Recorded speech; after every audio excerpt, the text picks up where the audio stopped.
let's see, it's about 3:30 in the afternoon on the 13th. We just got to Lee's Ferry. This is Marble Canyon, and it's Sunday. And the interesting thing is we were kind of horrified when we looked down there and see almost no flow whatsoever. I think it's moving at about probably 6,000 or 7,000 cubic feet per second, which is bare minimum. It's hardly flowing at all. Anyway, this is Marble Bridge, or Navajo Bridge at Marble Canyon. And the main reason I took this camera out was this. If I can focus, there we go. I'm going to zoom in on this. We just stopped at Vermilion Cliffs about an hour ago and saw 4 California condors, and got down here halfway across the bridge, looked down, and there's 2 California condors on the bridge down here, or on the rocks from the bridge. Got their heads tucked down, but oh, there he is. The white you see are tags that identify the individual birds. So anyway, we have condors in Marble Canyon.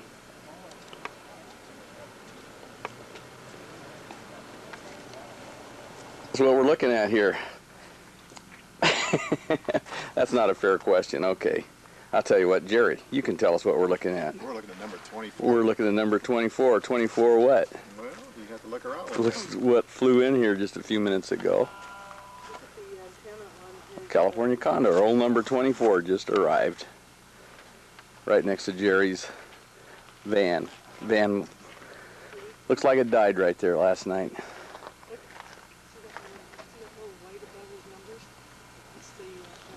Radio transmitter. We're supposed to be recording the Colorado River trip. Instead, we're getting nothing but condors.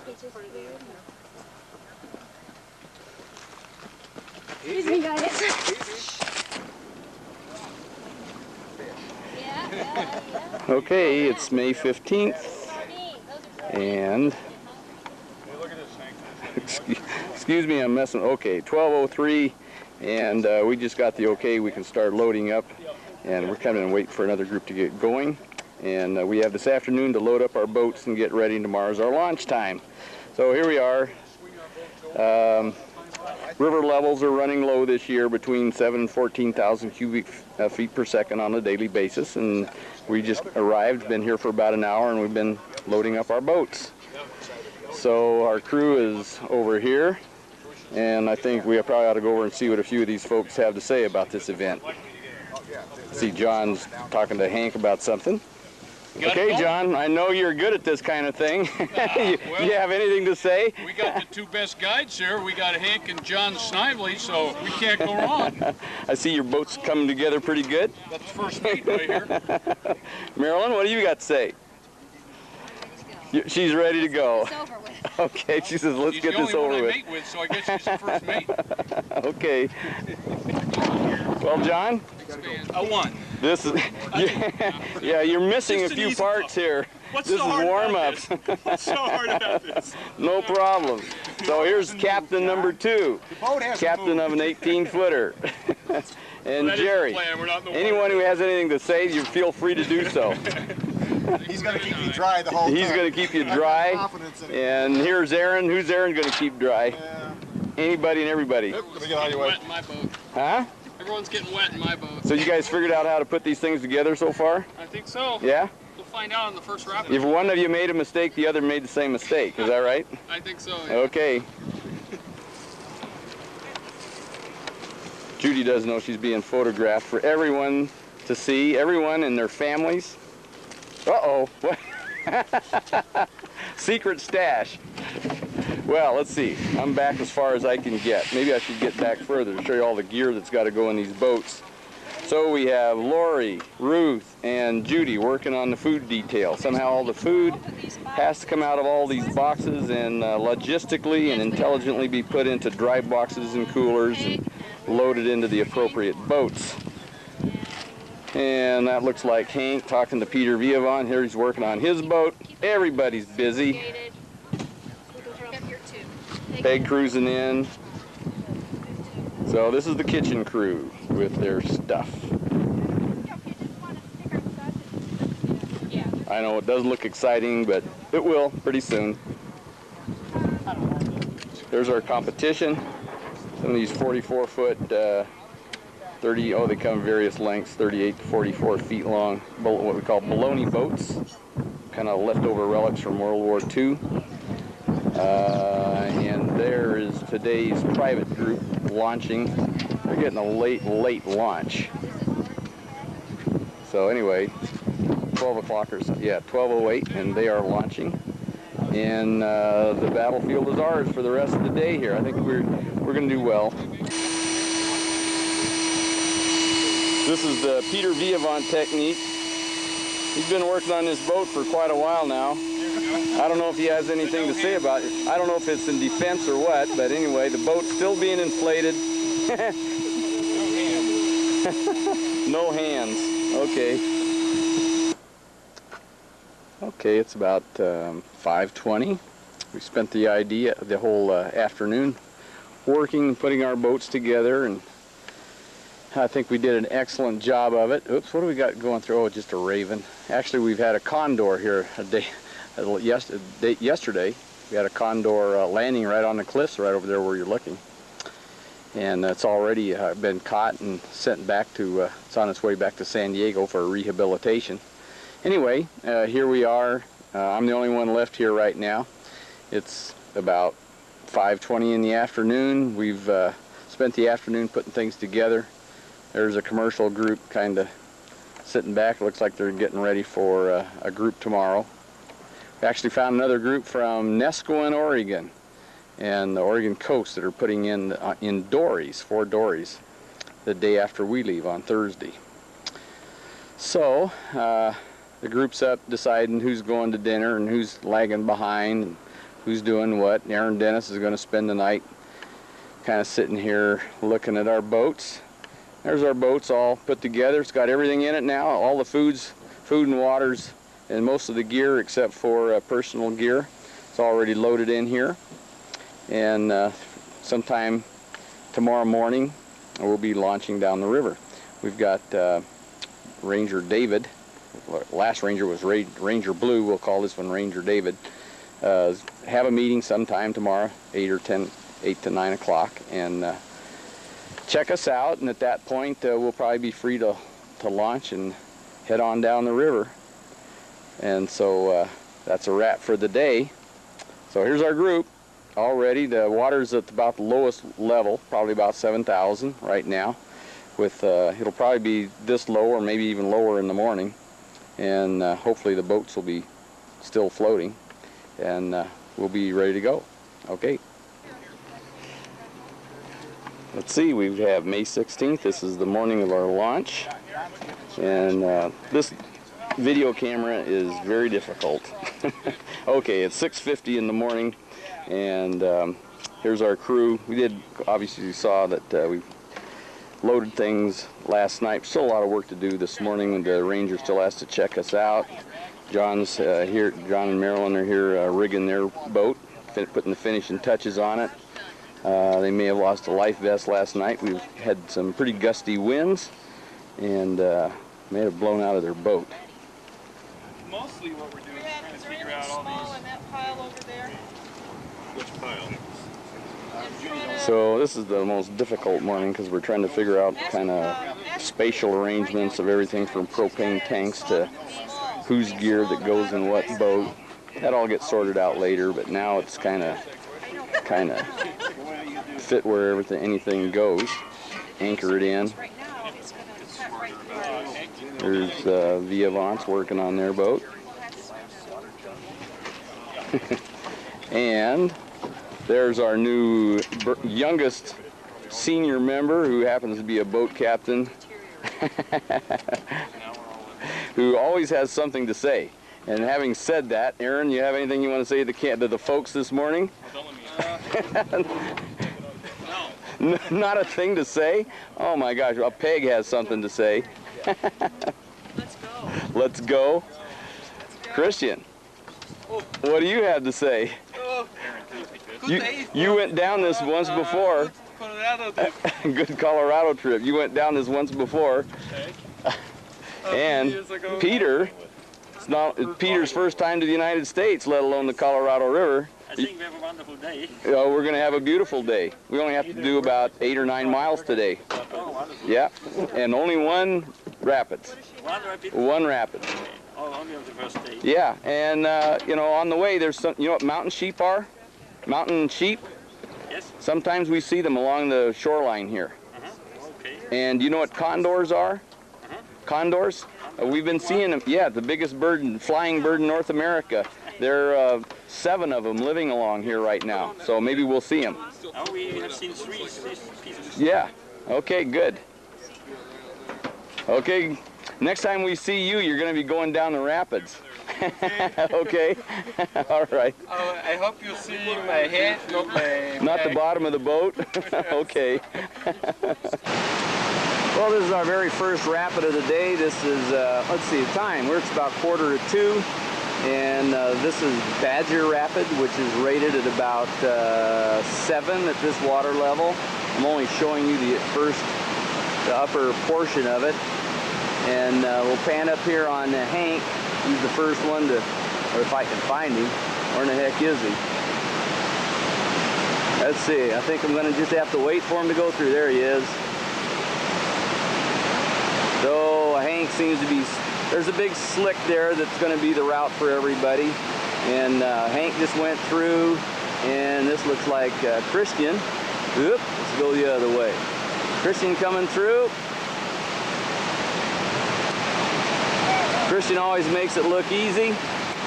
And somewhere up here is Peter Haller's very first rapid on the Colorado River. So here's Peter. Let's see how he looks up close there. Woo. Okay. Well, it looks like next to challenge Badger here is John Kaiser. This is his first rapid on the Colorado River. So he's understandably standing up, checking it out. He's going to probably be heading down that same slick. And we've got Peter Villavant in behind. I'm looking at this black and white viewfinder, and of course I can't tell one color from another, so sometimes I don't know who's coming through. Okay, John's anchored himself, and it looks like he's on the slick. Let's back up and show you the slick that he's trying to go down. Okay. Looks like he's lined up real good. So let's get a little closer view. Okay. Looking real good. That's a real good line up there, John. This rapids has just got a bunch of big waves. Not huge waves, but nice. Marilyn waving here almost, well, lost her balance anyway. We'll put it that way. But at this point, there's still a bit of rapids to go through. But this isn't a serious rapids. It's just a nice straight one. Because I shouldn't say that. That's about the time catch me off guard anyway. Sorry about the rapid pan I'm doing here. My life vest is about 3 inches thick and is in the way of the way I'm operating this thing. Okay, Peter Villavant, his 16-foot craft, and Lori Hayes and Robin are all, oops, I better pay attention to what they're doing here. Okay, down they go. Looks like a nice smooth run. That's a nice sized boat for the Colorado River. And, okay, now coming around the bend up here, it should be, sorry about that, that was just, I'll get this worked out some other time.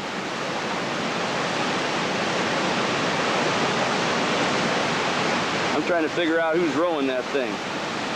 It looks like John LeCavalier, Jerry and Judy McNabb. Perfect, right down that. Okay, I'm sorry about this. Yep, but we got him. We got him. He's doing good.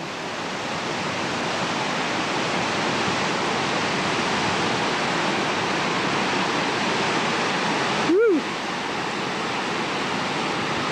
There's some big waves down there at the bottom. That's an 18-foot boat right there. Oh, okay, now we got Aaron Dennis. Let's see, his riders are, let's see, who are his riders? Rob Tillys and Peg Wolf. I'm having the same problem here, but I'll have this figured out eventually, gang. Okay, I heard a uh-oh out there, but they're doing great. Sad part of all this is I'm next. Okay, it looks like they've all made it.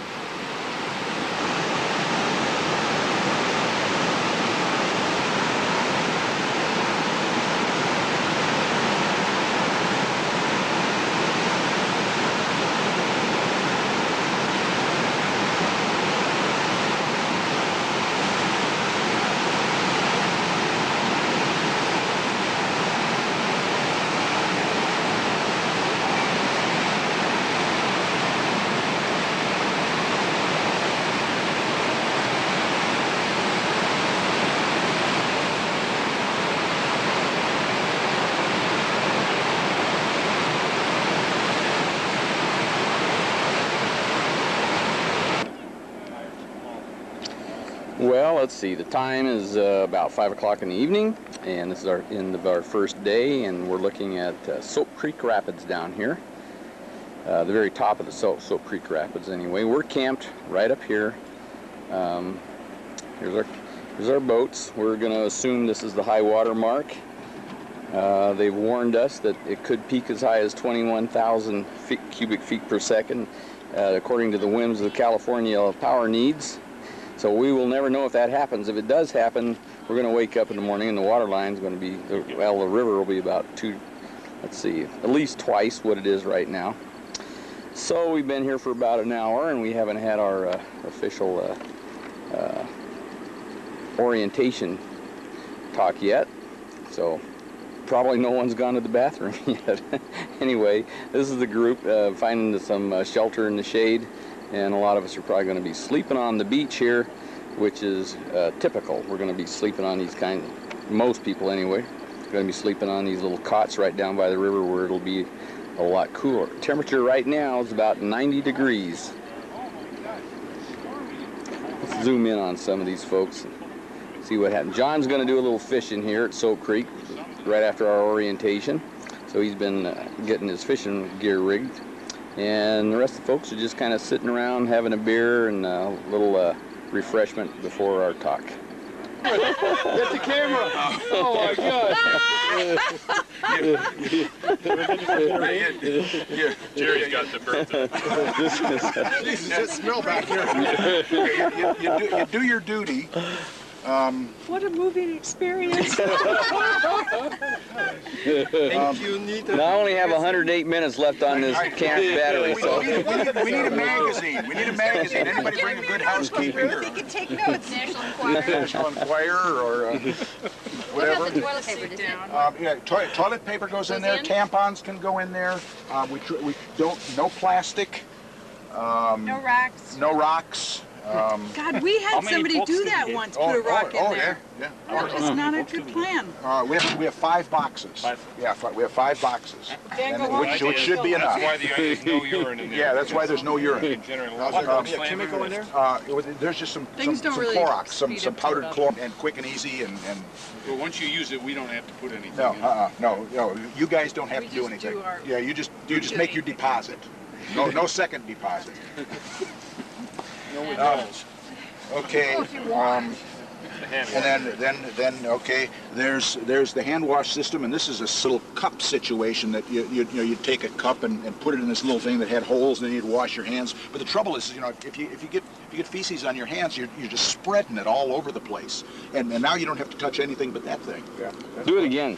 Step on it. I'm videoing. Oh, okay. Yeah, I didn't catch it the first time.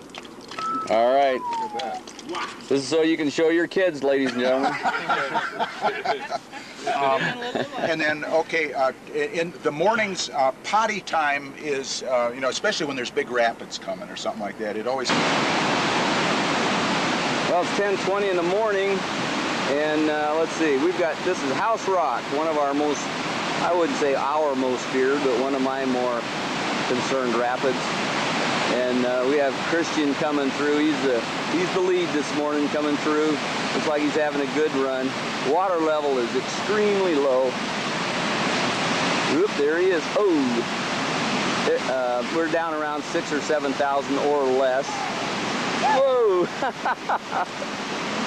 I don't think I want my boat to go through that. Okay, coming into view, now we have Peter. He's the second of our brave young men.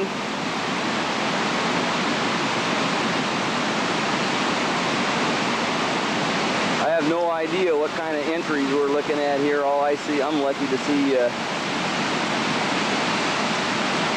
woo.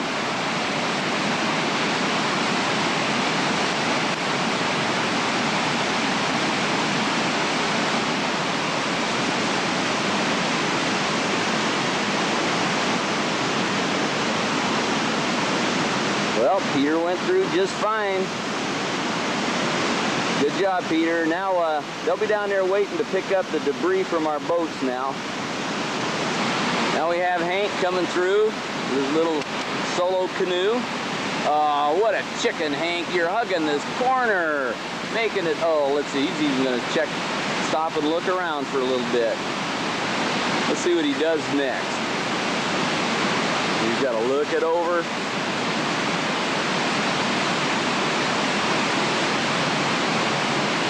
Yeah. There's one rock right about where Hank is that's going to be a problem for the rafts. See? Oh. He got off scot-free. That's not fair.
Look out, John. Thanks.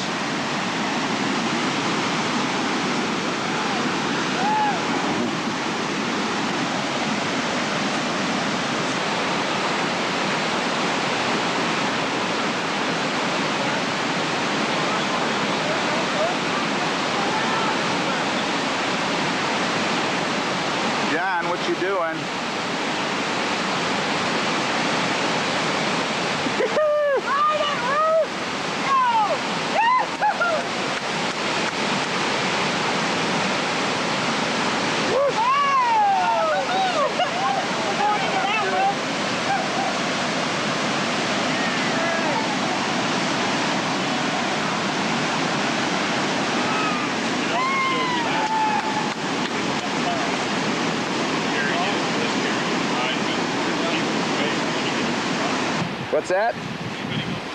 No, I don't think so. Not yet. I think they're getting ready for, we've all been watching you sleeping for the last half hour. Got started getting washed up, you know, as that water comes in. Was that your bath for the evening then? Let's see, we're camped here at the mouth of Silver Grotto Canyon. Took us till 3 o'clock, a little 3:30, something like that to get here. And this is kind of what our camp looks like. You kind of get a idea what folks are doing here. There's John getting tooled up. He saw some pretty good fish in some of the pools today. So as we go down the river, it'll warm up a bit, and trout will probably start to disappear. So we've got to, you know, catch fish while we can, or at least try. Chasing lizards. Well, Christian is up to his usual. He's got a, let's see, I'm going to zero in on this. He's chasing some kind of, oh, there it goes. Little scaloperous lizard. And Christian is there with his macro lens as usual, trying to get some pictures of it. Oh, you want to see it? See? Yeah, Then take a picture. What are you stitching up this time? Some new underwear for Hank. New underwear for Hank, okay.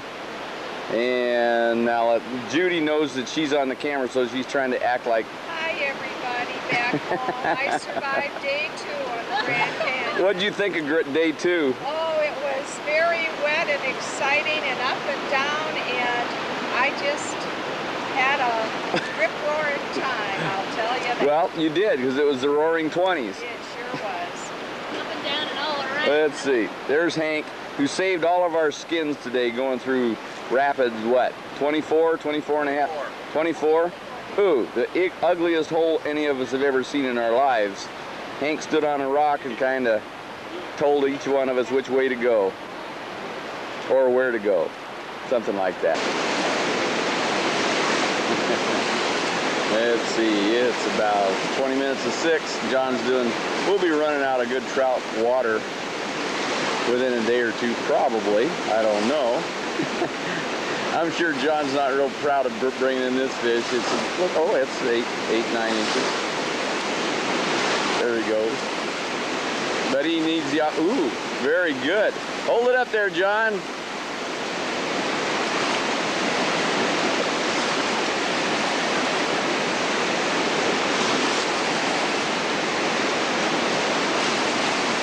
That was a nice little fish.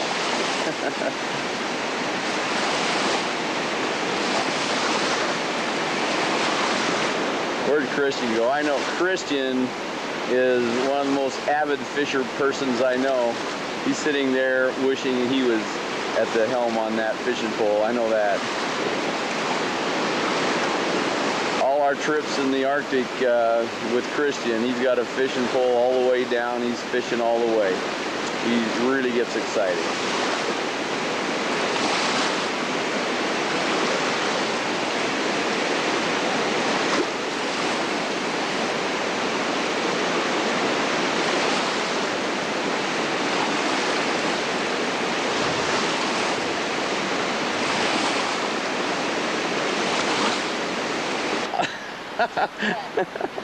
I got a picture of John catching a fish.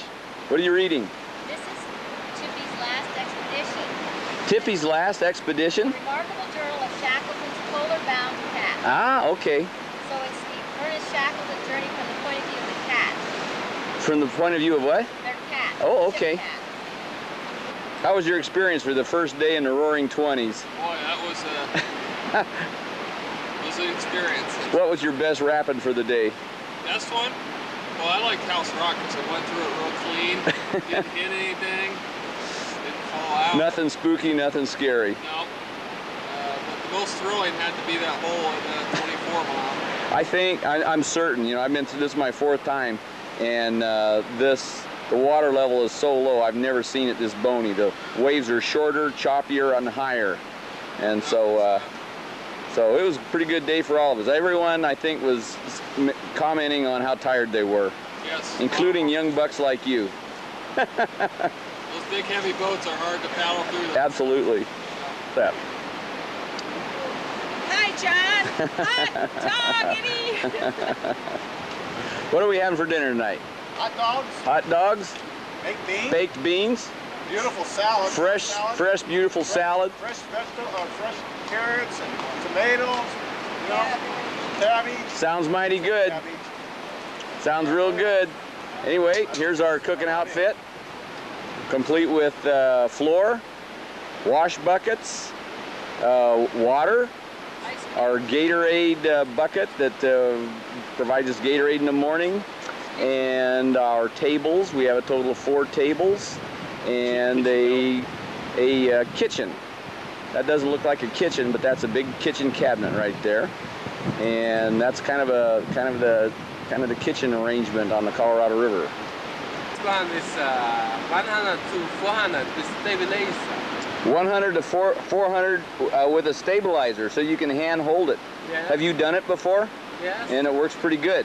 Yes. Yeah. Well, you're gonna shoot our rapids with that then. Yes. Yeah? Peter.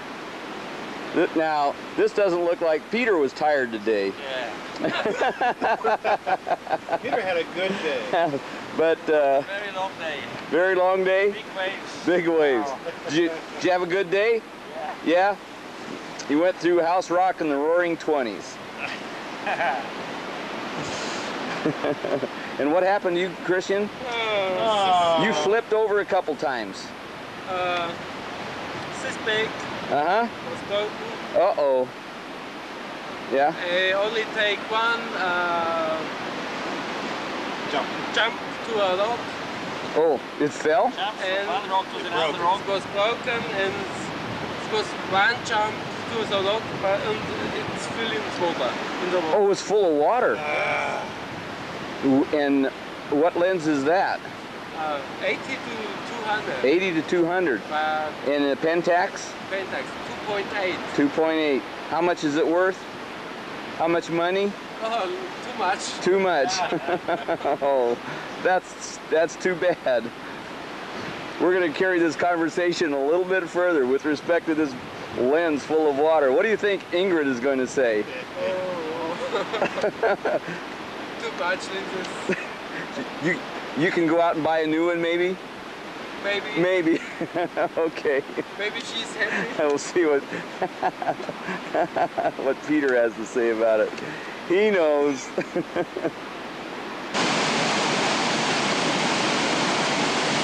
Okay, this is President Harding Rapid, and we've got Peter out here. Whoa! Whoa!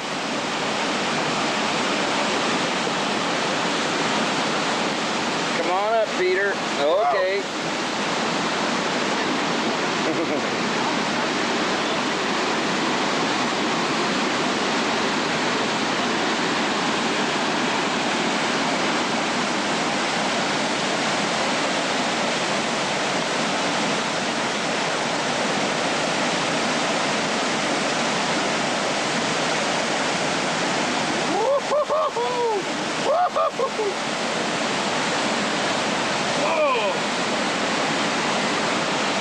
Oh, beautiful, beautiful.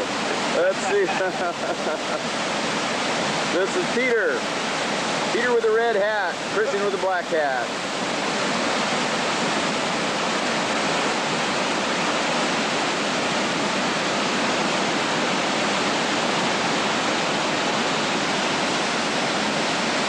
Christian going forward again. See what kind of tricks he's got for us this time.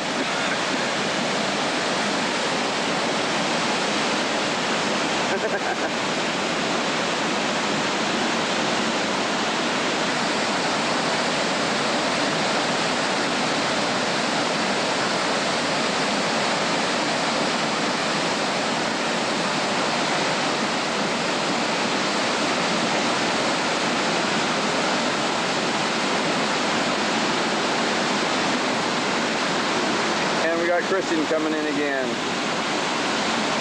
It's awfully small out there.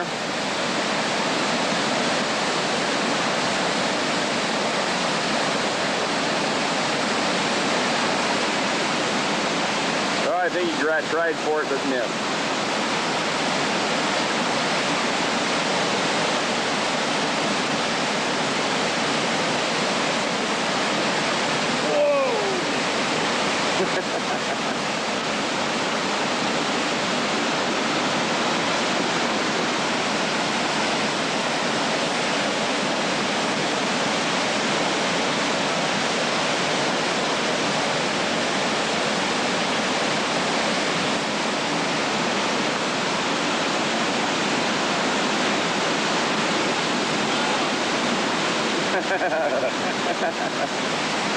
And now we've got Peter again.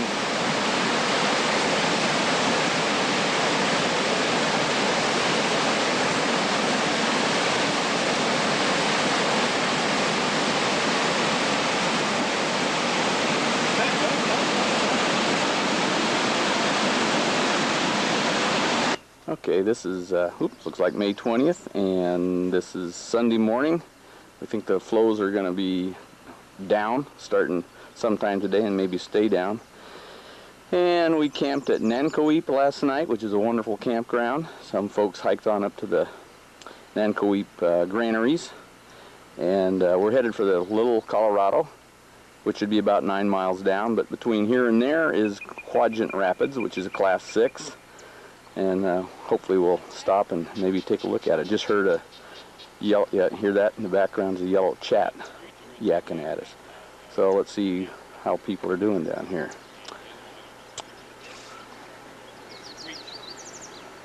Looks like Aaron and Peg, John, his crew, the McNabbs, and way down there, Kaisers and Piavants. About a little bit after 11 o'clock, and we finally made it to the Little Colorado, and we were very fortunate. The rain that occurred last night didn't kick mud into this thing, so it's not only the right color, it's a warm temperature. I expect a few people are going to be swimming here. And here's some, let's see, here's some rowdy looking characters that have only been on the water a couple hours, and look how bad they look already. Okay, let's see what the rest of this river looks like. The Little Colorado supposedly drains through a lot of carbonate and I'm told salt dome rock, dissolved ions, who knows what. I don't know if it's sodium chloride or calcium magnesium carbonates, whatever, probably a blend of everything. Anyway, that's what gives it its color. And of course, on a nice thunderstorm the next day, you can almost always expect it to be running pure mud. And it's one of the leading contributors of mud of the Colorado River. So I see John and Marilyn sneaking their way up along the willows here. And there's an empty kayak, so I expect Peter or Christian around here somewhere. Absolutely gorgeous color in the Little Colorado. See what's going on here.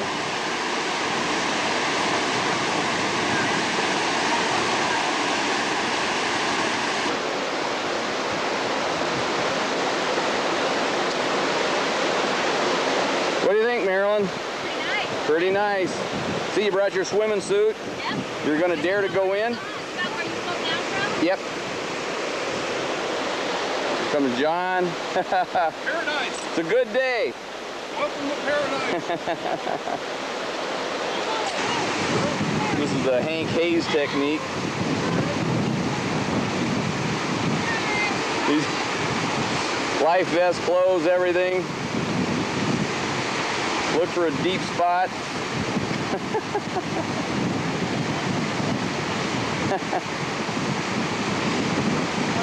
Good show, Hank.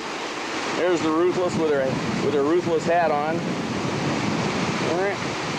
Uh-oh, she doesn't like being photographed ever.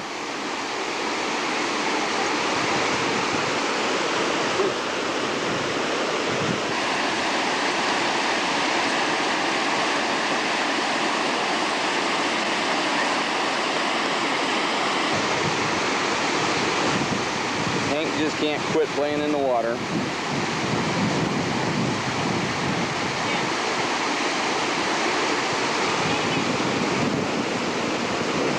Lori with her usual river attire. Nicholas with her river attire. Jerry with his river attire. Got a lot of people just kind of looking at it, not quite sure what to do. What? Oh, she's telling me to turn that thing off. Well, maybe yes and maybe no. Got Christian and Peter down here somewhere, probably taking pictures. I don't know what we're doing here.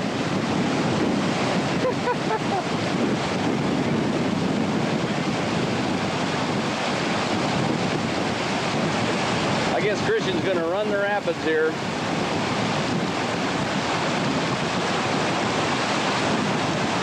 Boy, Ruthie, I'd be in trouble if she knew I was taking her picture. There's Jerry, Lori and Peg. Oops, sorry about that. And the Avants just arrived. I think they've been eating lunch.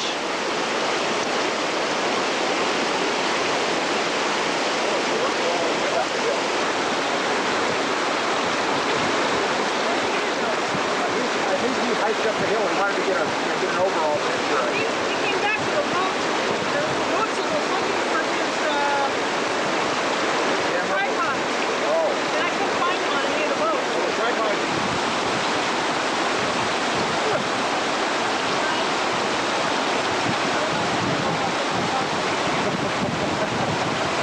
Too bad I didn't video a little of the tomfoolery that was going on here a few minutes ago.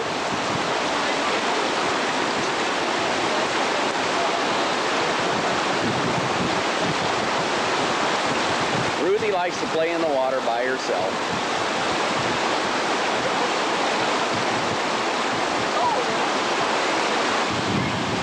Well, we finally got Jerry relaxing in the river a little bit. And just beyond him, Christian's coming down.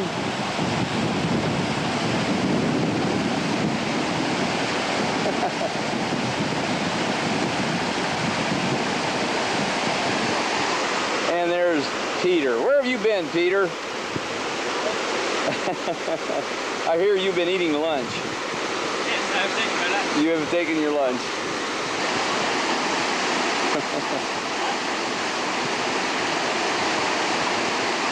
You got some good pictures up there. What, of what? Christian was surfing, Yeah? and then he gave us all a ride on the back of his Oh, he kayak. did? Yeah. Well, why can't he do it here? Well, you need a good flat, straight, straight spot where there's no... What you think, Peg? We're gonna do an overnight here, right? Just living or what? Oh, there's Peter. Cool. Yeah, we finally found Peter. He's been eating lunch.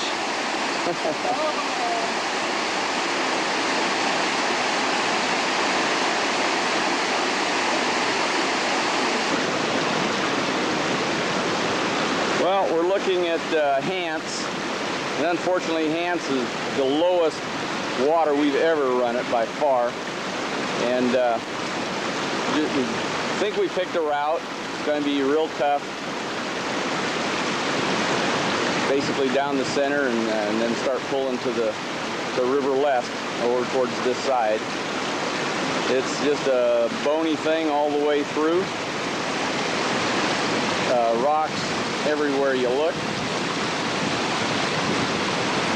Of course, it's not a short rapid either. It goes forever. And some big nasty holes, like right over in there. So if you mess up above, it's going to be bad time. So, oh, there we go. I see somewhere up there, coming around the bend, should be Christian. There he is.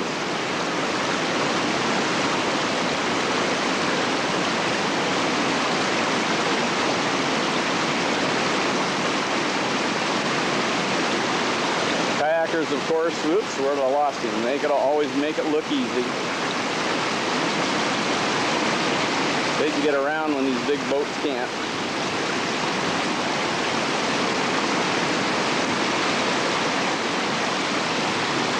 He's doing the route that the rest of us want to do.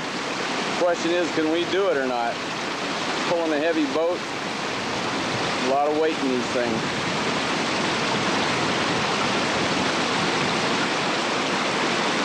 So he's doing exactly what the rest of us would like to do, pulling to the left of this big, monstrous rock and hole right there.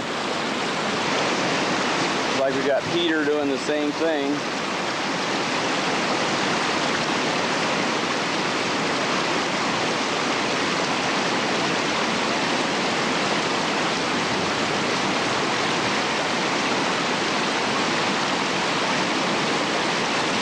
Peter, of course, is doing just great, coming across right where the rafters would hope. It's going to be a tough haul with the raft, there's no question about that. Out of sight.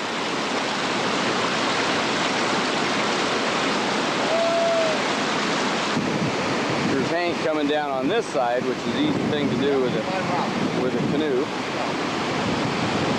Okay, now right in here is where the raft are going to have trouble. Look at that, you're going to go right over that. Unless you can scoot like he did, then you can't. I bet you. Now that hole came over to the right though,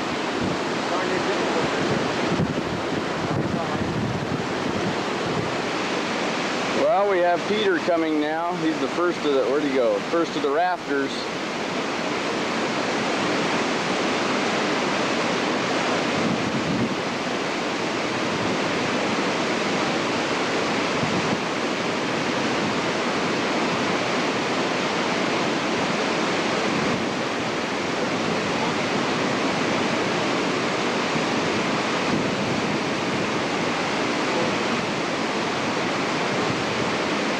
Kind of hard for me to tell what's happening there. Back off, get a little better perspective. He's rowing hard to try and get to this side now, but getting pitched around. Actually, he's doing pretty good.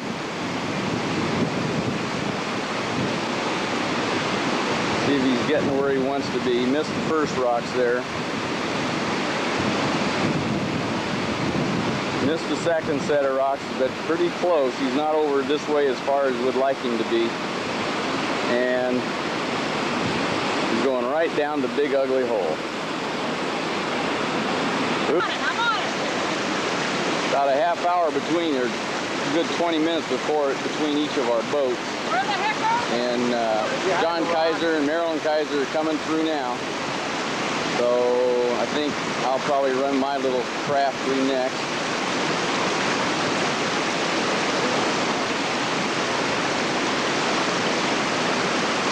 I don't know if he's a little left of where I think he's left of where he wants to be. Yeah, he is. But he straightened it out a little bit.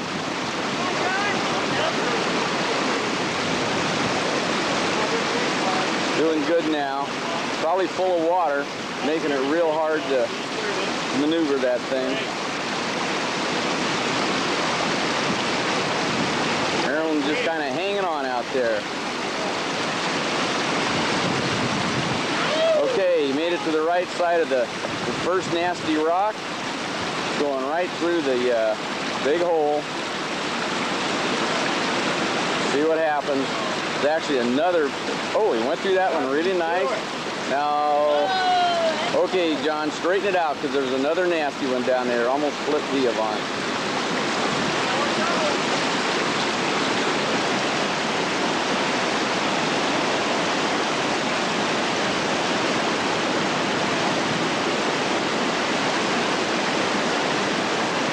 Come snively.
back hard.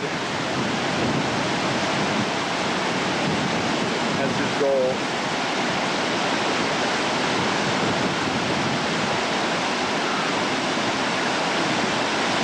Oh God, he went on the wrong side of that rock.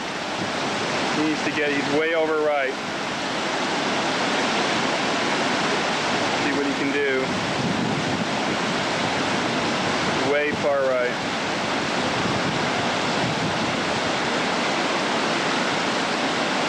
He's approaching the big drop.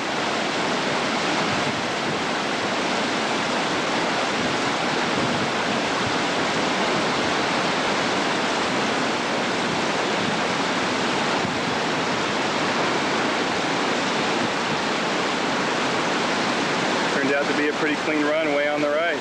Big hole.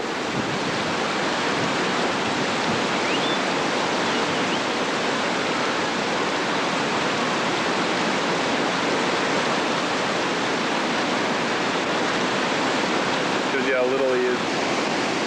Okay, this is about 20 minutes after my run. The Cavalier coming through with an 18, and we have a lot of concern whether these big boats can maneuver in here. Obviously, you saw my last run. I maneuvered nowhere. That's where you were, John. Yeah, that's right at where I was, right there. So, I hope he I don't think he'd have the room to go river right extreme like I did, but he's over there right where I was. Oh, man. He's got some serious boulders to get around now. Oh, he stalled out. That gave him a few seconds to look at what he had to go through. In this black and white viewfinder, I really can't see what's going on.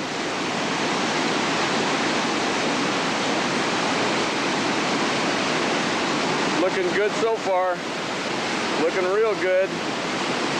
Shoot. Little hole there. I think he made it. Congratulations, John. Okay, there's Maryland.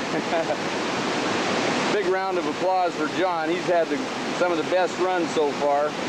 Maryland says it's because he's strong, knows what he doing. He works out 3 times a week, and he's smart on top of all the rest. Okay, time is about 10 minutes after 2, and Mr. LeCavalier is coming through with Peg and Aaron, and he's running one of these big 18s for the second time. He ran it through the first time just for practice. Now he's going to do it for real. Oh, okay, he's not over as far right as he was the first time. Seems to have a little more control over things this time. Cruising down really nice. Not working very hard. Not working hard. Not hung up on anything yet. Boom. Looking good. Ooh. Probably ought to get that thing straightened out a little bit if you can. Got it straight, going through the big one. Up. Good buckle. I think he's going to make the whole thing just right. That was an excellent run, John. Got one more little hole there, I think. Just missed it. Good run, you guys. Well, this is to show that it's not all near death and mayhem. We're now down in the inner gorge. We just ran, what did we run? Sockdolliger. Hank kind of scouted us, sent us all down in mighty big waves, but anyway, we all came through unscathed. It's getting late in the evening, and we're looking for a campsite. And as you can see in this video, there aren't many. So anyway, there's some of the folks cruising down, and there's Rob feeding his face. Okay, as you can see, it says May 22nd. Let me turn this off. And it's about 8:35 in the morning. I think we just ran Zoroaster, and we're coming up on Phantom Ranch here pretty soon, and then right after that, Horn Creek. So we'll spend an hour or two down at Phantom Ranch playing around. My boat is spinning and I can't. Okay, so there's our crew. I'll probably go into an eddy here and lose it, but anyway, there's our crew drifting around down there on their way to Phantom Ranch. You know you're getting there, there's a big footbridge in the way that we pass under. Oop, I'm spinning. Let's see a wave! This is what we call a baloney boat, professional group.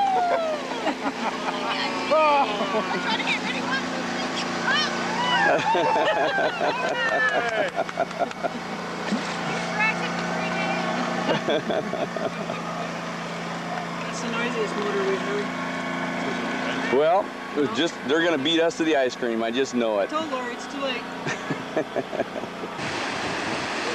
Well, let's see, it's about 9:15. We've given folks 2 hours to play around here. This is Bright Angel Creek at Phantom Ranch, and there's camping down here. In fact, as I'm looking at kind of the campground, stretches up along the river for quite a way, or the creek, for quite a ways. And then up the creek a ways is Phantom Ranch, where you can get refreshments, or you can even stay in little cabins if you like. So this is a beautiful little creek at mile, I think, 88 on the Colorado River.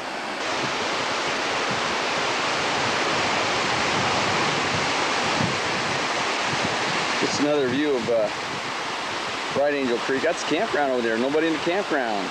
9:30. They either haven't got here yet or they've all gone.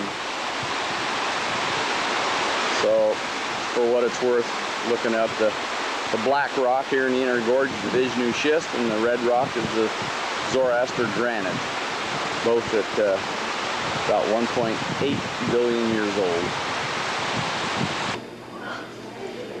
This is inside Phantom Ranch.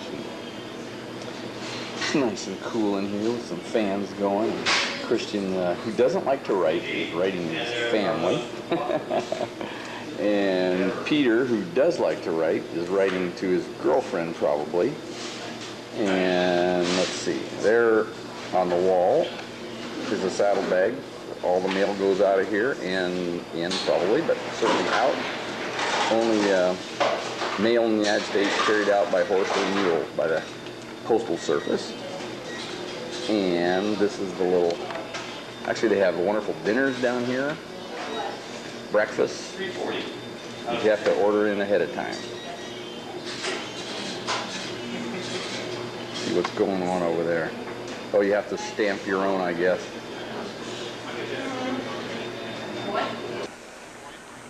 This is the little cafeteria here at Phantom Ranch. Kind of a place to hang out, cool off, get some lemonade. John Kaiser's up on the phone checking in with the community college, letting them know where we're at and the fact that we're here. Survived this far, and told them, I heard him telling them we're getting ready to do Horn Creek. And the rest of our folks are just kind of hanging around, chasing summer tanagers and so on. These are some of the facilities you can rent. Come down here, even by mule, and rent these little cabins if you want to stay. Or you can just hike down and camp and hike out again. So they're nice little facilities. Something here for everybody. Lots of nice big Fremont cottonwood trees. Beautiful place. Well, this morning we did like this. I was in cook duty, so Let's see, we're camped here just above Granite. And we'll be doing Granite first thing in the morning, then Crystal, or Hermit, then Crystal, and not sure where we're going to end up. We have a couple of hikers that came down looking for a campsite, and I guess they're kind of jabbering with the guru. Here's the Viavant's setup, and Le Cavalier, Robin, and let's see, I don't know who's, I guess that's Aaron. Anyway, give you an idea what our little camp looks like here. That's Jerry and Judy McNabb's tent. Let's see, we got Lori down here taking a bath. We got Ruth on kitchen detail. Struggling with a pickle barrel.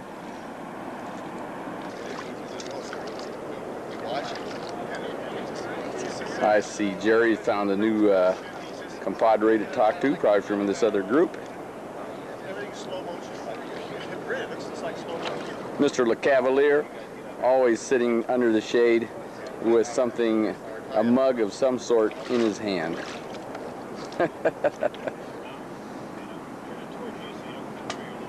This is the kitchen crew. This is the kitchen, as a matter of fact. There's our water. There's our can crushing. Let's see. Let's start with that. That's our 5 gallons of Gatorade each morning. There's our 3. Oops, there's some legs. Anyway, there's our 3 pots for dishes, and our we have a new system for garbage. We have 4 tables, and we have fantastic cooks. And let's see if we can get Marilyn to tell us what's on the menu tonight. Marilyn. Yes. What is on the menu tonight? Tonight we're having rice with chicken verde over it. For the meat eaters, for the veggies, we'll take out the verde before the chicken and put in some TVP. You've got it all planned out. Yeah. Yeah. All right. And we're having fruit salad with it. Who's the coordinator here? As if I didn't know. Yeah. Well, I'll tell you, the can opener is John Kaiser. Hey, we got John Kaiser in the kitchen. All right. Dicer of the onions over here is Peg. And Peg's doing the onions. Is she crying yet? Yeah, and Rob, who is actually a real chef, is handling the fruit salad combination of various elements. You want to tell what's in our fruit salad, Rob? Tonight's dinner is 1 can of fruit cocktail, tropical fruit, mandarin oranges, pineapple chunks, 3 grated carrots being grated by this gentleman next probably, raisins, walnuts, and coconuts. Okay, I was waiting for the coconuts because I knew that was in there. Yep. Okay. A family recipe from Mr. Snively. For Mr. Snively for many years back. Well, this is just a few minutes after the last picture. This is Peg's little abode in here. Here at Granite, all the campsites are in little, kind of like little private spots in the Tammies. And this is kind of a neat deal. Whoever was here before us made all these little clay figurines of various sorts. We've got let's see what up here, we've got a great horned owl and the owl nest complete with eggs.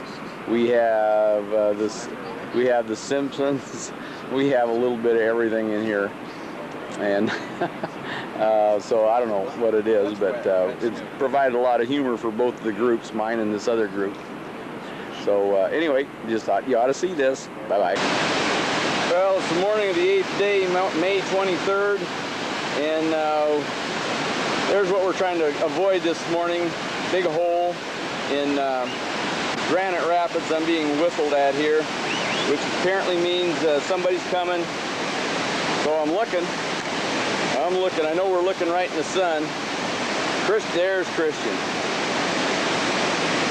I don't know where he is. There he is.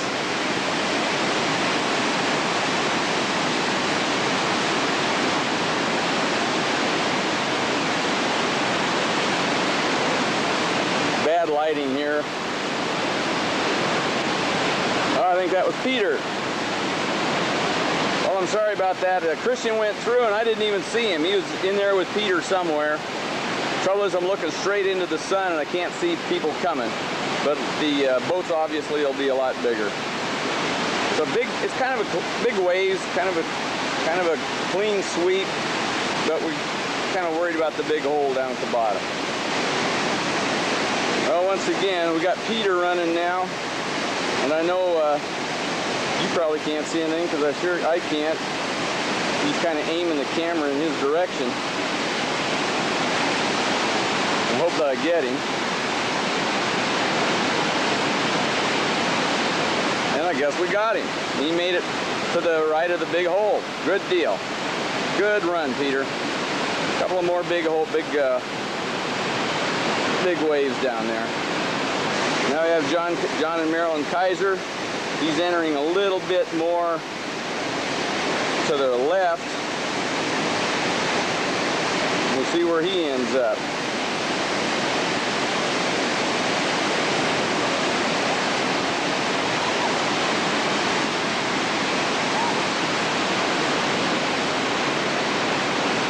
He missed the big hole too. Good for him.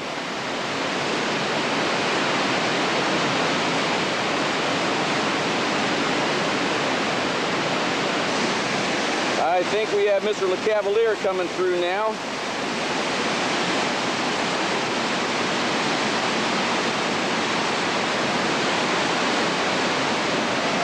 And he missed the big hole. And now now we've got Aaron coming through. Again, looking into the light. Everybody's hugging the wall on the right-hand side, staying in the shadows.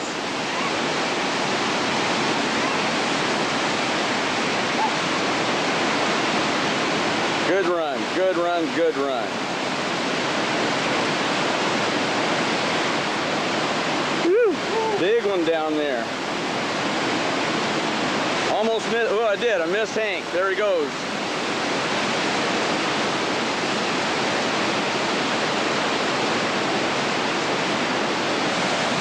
Well, let's see, time is exactly 10 o'clock and we've arrived at Crystal, and much to our pleasure, Crystal isn't anything like it normally is. Low water is allowed pretty easy sneak route on this side. Let's see if I can get a bearing here. Yeah, here's the first hole, which is usually about 3 times that big. And we've got a nice little sneak route here if we can get to it.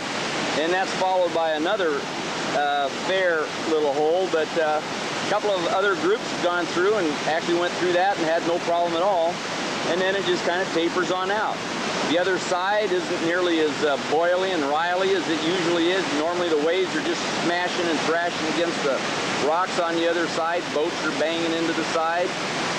This water level is the best I've ever seen for ease for Crystal anyway.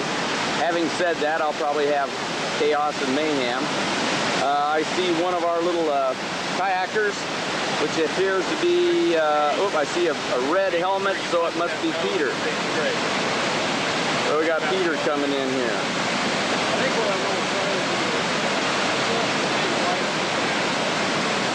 Where'd he go? There he is.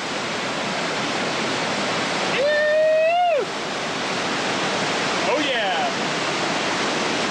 Oh, Peter, you missed that. Okay, I'm sure Christian will punch them all. Christian.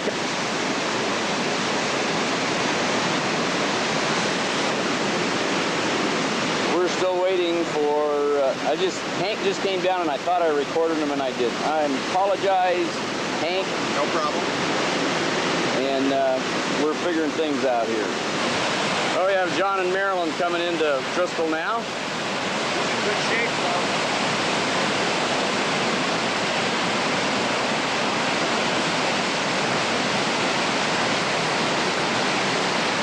Let's see, he appears to be in pretty good shape. Just kiss the edge of the big one.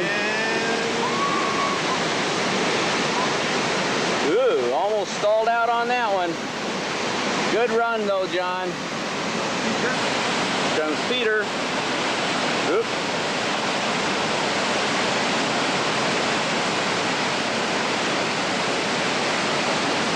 I think he's gonna go through the big one. Oh yeah! Oh, oh baby! Oh shit! Uh-oh, we got problems.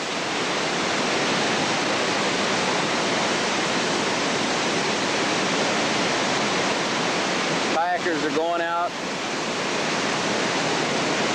John Kaiser's boat should be down there ready.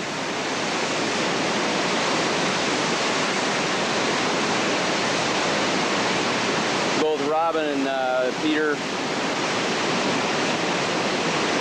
they're outside the boat and okay.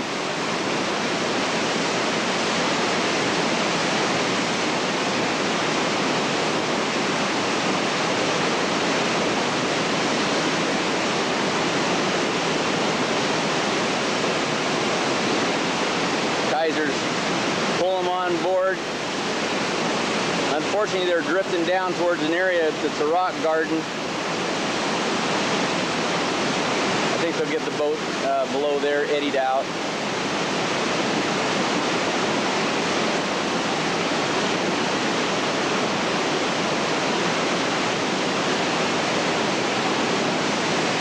Okay, here comes Mr. LeCavalier with the big one. I think he changed his mind. He's definitely not going for the big hole this time. That's good. Having seen what just happened, best to take a conservative approach to that hole right there. So thank God he made it through. Yeah, doing good. Hope the rest of us can finish like that. Okay, now we got Aaron doing the same thing. And he's got a good line up here too. So I think he's going to go through just fine. Yeah, he's getting over here. Good job, Aaron. You're going through it just right. Yahoo!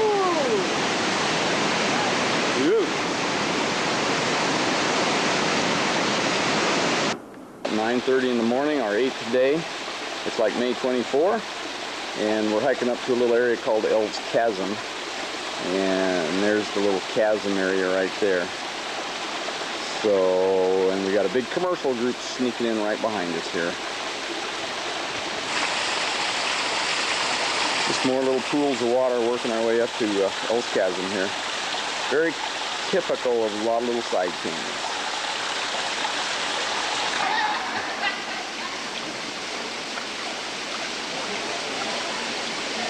This is always a hit. It's a beautiful little place. And uh-oh, there goes our young source of testosterone here. It is deep enough. People jump off here all the time. Makes me a little nervous though. Don't need any neurological damage. Since he's my oarsman. Okay. You guys hurt yourselves either. I'm not rowing. I'm going to let John take a step first. Whoa, he's going to jump from there. If it's over John's head.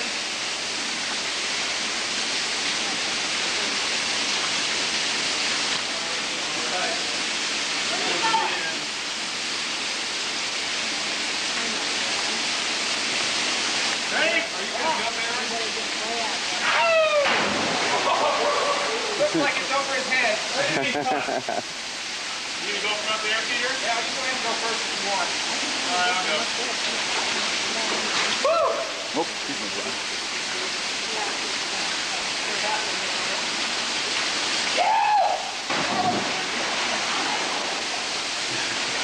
Peter going for the high dive?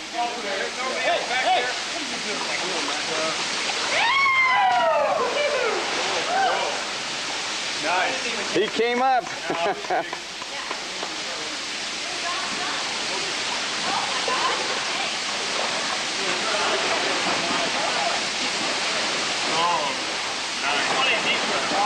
That's a good clean, morning clean. Yeah. Turn your head, devil. That beats last night, no shower.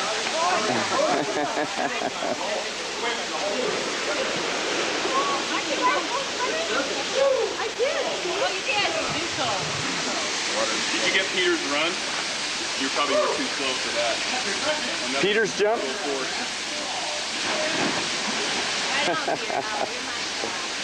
Stop!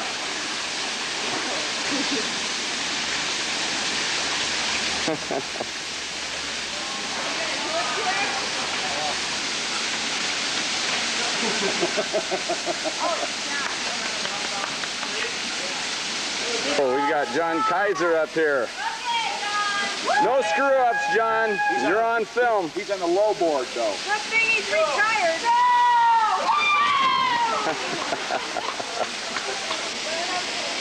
Okay. Christian finally got some luck, and everybody bailed out of there, and now he can get the pictures the way he wanted to. He had to go back to the boat and get his tripod, though.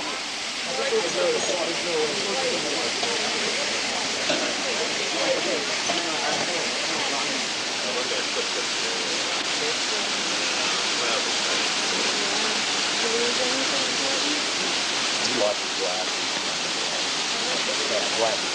A little bit of fruit, but not well, the opening. This is our trip where we really emphasize safety. For the group, good of the group, of course. That always gets tied down to it. Yeah. We're in Bucktail Canyon right now. About an hour and a half beyond our last little escapade. What do you say, John? Oh, great. This is a great hike.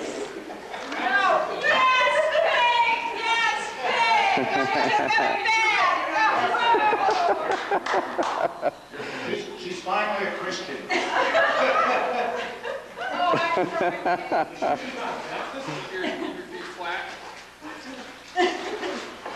Oh, that felt good.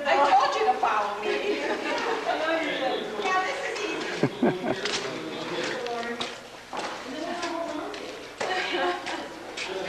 Yes, sir. Well, we came to the end of it here. I'm sure that choke rock would be a challenge to somebody, so I won't even suggest it.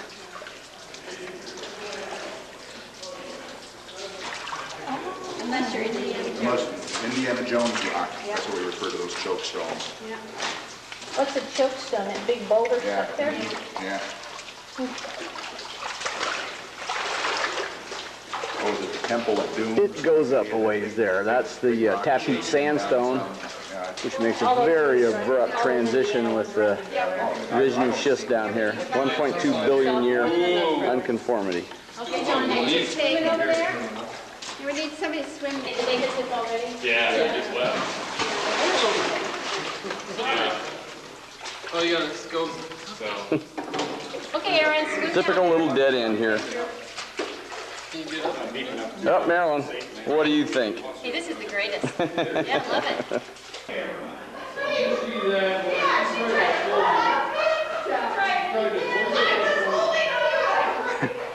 Making a lot of racket back there. She's always messing around with somebody's pants.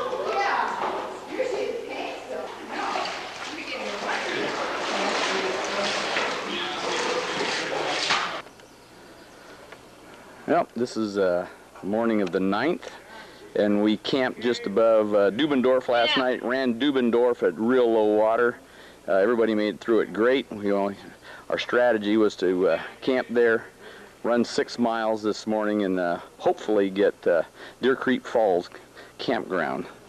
So we should be there by 8:45. So we've got the odds in our favor, but there's no guarantee. So we're going to just see what happens when we get there. Pan the Vishnu, sweetie. Pan the Vishnu. We'll color the Vishnu schist and the Zoroaster granite. I'm being told from the back here where to take pictures of. Is that it? Yep, that's it. One more zoom. Dun, dun, dun, dun. Got to provide the music here. Dun, dun, dun.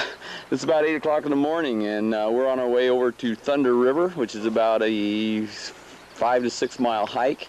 And this is Deer Creek Canyon. So we had to hike up about 500 feet here, come up through Deer Creek Canyon, and now we have about 4.5 miles. Actually have to climb about another 1,400 feet. And then from there, once we get to the top, another 3.5 to 4 miles across Surprise Valley. So that's what we're up to this morning on our 10th day on the Colorado River trip. It's 9:20. We finally worked our way up over that gap behind us. We've climbed somewhere in the neighborhood of 1,900 feet, and we're hiking through a little area called Surprise Valley, probably maybe 2.5 to 3 miles to go to get to Thunder Falls, to Thunder River. And Marilyn's hiking right along as usual, showing lots of spirit, followed by Christian with the same Tevas he wore as 8 years ago. John Kaiser just tearing along like a real trooper, and 2 more troopers. I gotta go. You gotta go. You gotta go where? But this is a beautiful little valley here called Surprise Valley between Deer Creek and Thunder River. So next view will probably be Thunder River. Run to the river, swim, and come back. Yeah. It's taken us 2 hours and 45 minutes to get here. You can't refuse. And that's looking back across Surprise Valley. And what do we got? We have 2 hungry Bavarians. What's that, Peter? He's thirsty. He's thirsty. Out of water. And a little quick shot of Marilyn. Now I got to turn this off a second so I can turn around without falling off the cliff.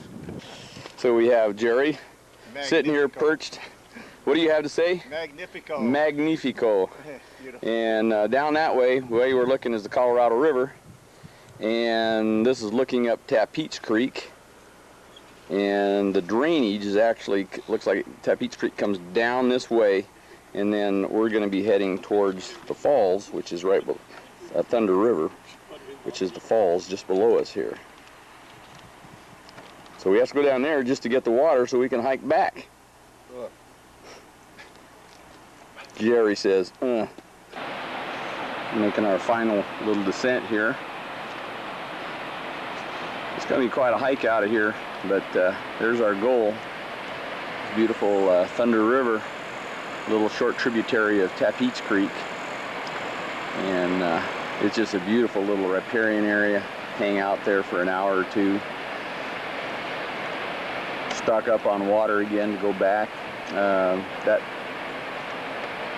tunnel, not really a tunnel, the outlet of water there actually has a tunnel going back in there. A lot of people go back with ropes and have actually mapped the corridors going back through the limestone there. Looks like it's coming out of, it's either it looks like Muov limestone. Red wall limestone is just above us here. So there's a red wall. Color's changing a little bit there, and it's more layered like the Muov. Anyway, this is Thunder River, and try to get another view of it a little bit closer. This has been our goal for the morning. Took us about 3 hours to get here.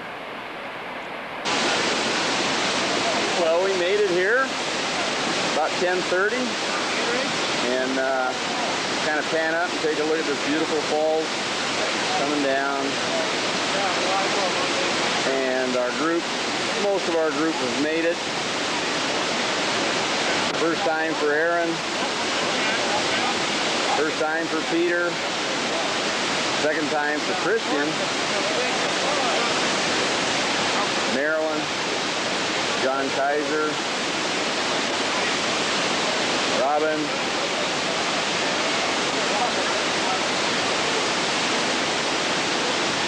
Good place to relax, cool off, get cold, fresh water. Jerry getting a picture, I guess.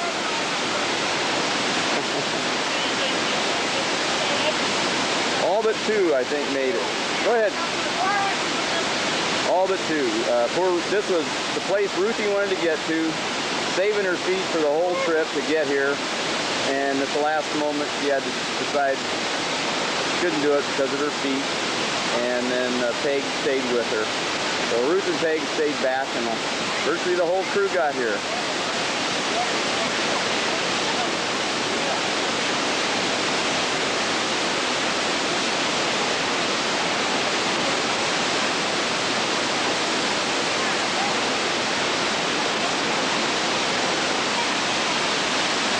Just a little more spontaneity here. Too good a place to pass up. Beautiful little red monkey flowers. Lori's head. Judy, Lori, and the water tumbling on down. On its way to Tapeats Creek. This will be for Ruthie, one of her favorite little birds. Yesterday we actually found an ouzel nest tucked right up underneath the waterfall. And most of us got to see it. Just an incredible little moss nest right under the lip of the waterfall.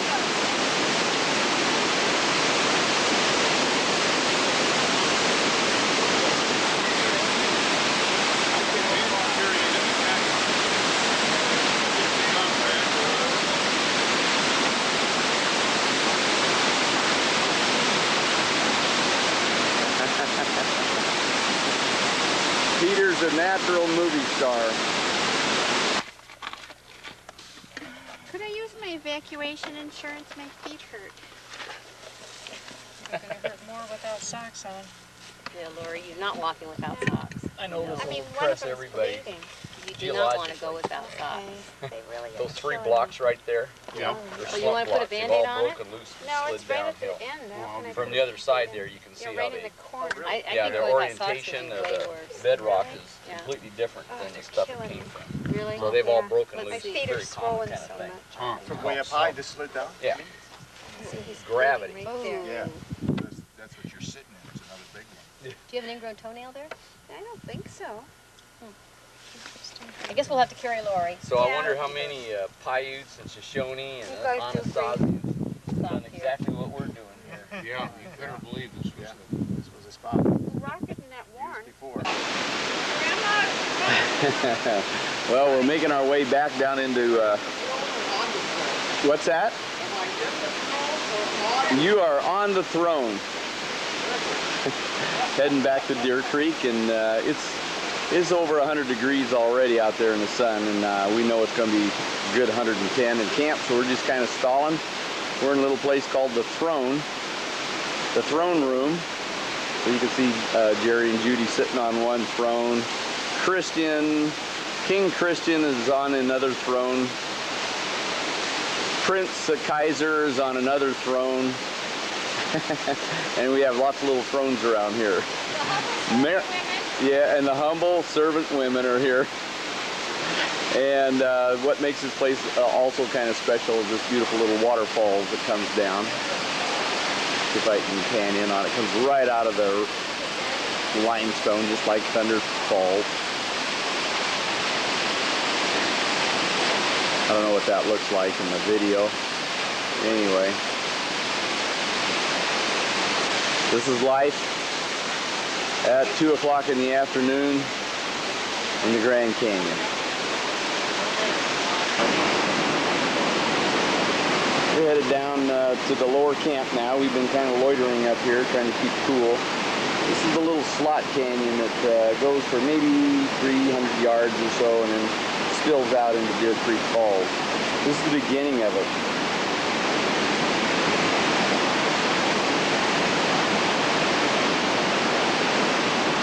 Another little section. A lot of folks kind of like to rope their way on down through here.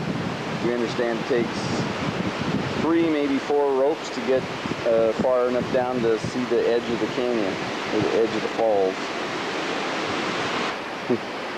There's Jerry. Judy's already moved out, and Jerry's working his way along the cliff.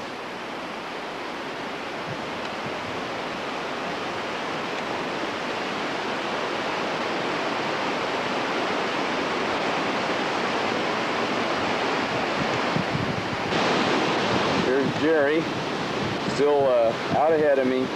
Here's this little slot canyon here, right down there. All that water's pouring through. It's going to spill over into Deer Creek Falls.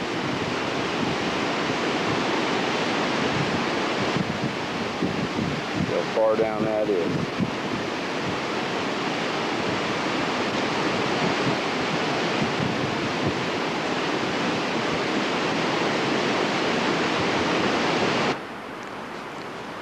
Okay, well now we're out over the precipice looking down on the Colorado River, and our little camp, which just happens to be down there.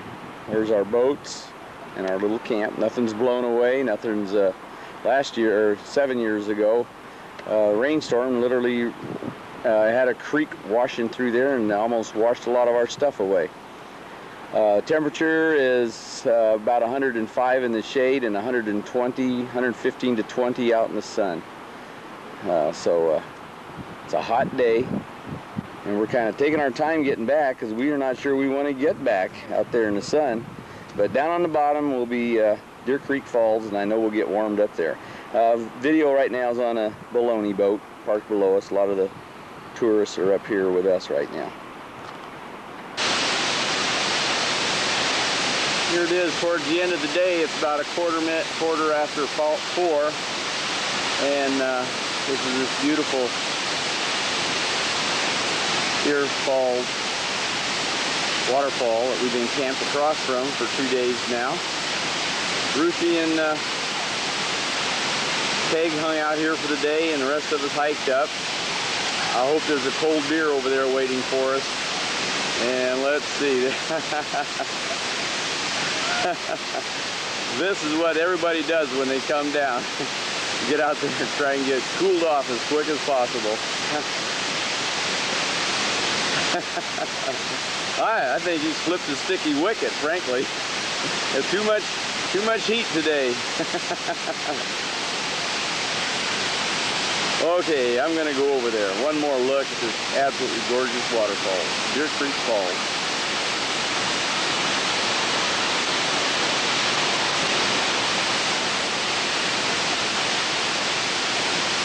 Lots of ferns, mosses.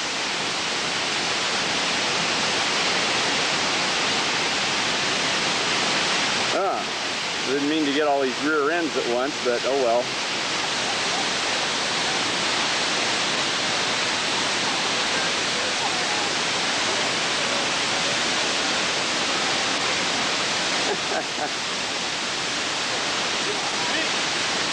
This is how we're going to cool off. Woo! There's a lot of wind blowing down through there. Christian got hurt today.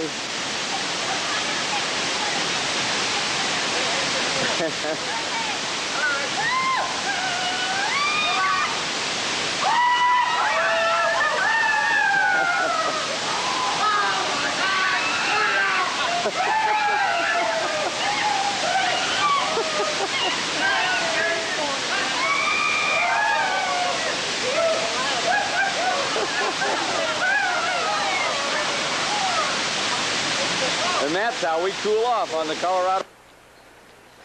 This is our 12th morning, May 27th, and we've drifted down about 6 miles, and we're now in Kanab Creek.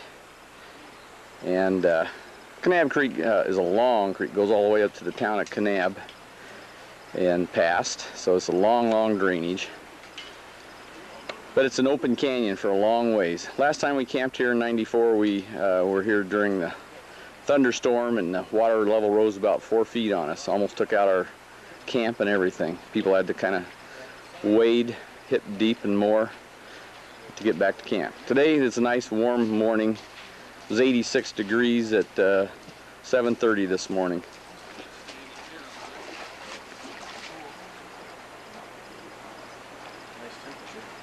What do you think, Jerry? Yeah, I wish we could stay here all day after yesterday with 120 in the sun. This is delightful. This is nice. It's beautiful. Cool temperatures, great view. See who we've got coming down there. It's Peg. Looks like Peg and Judy. And we have Peter up there doing some photography. We're going to work our way down to Matkatameba here in a little while, and that's a neat, really neat place for photography. So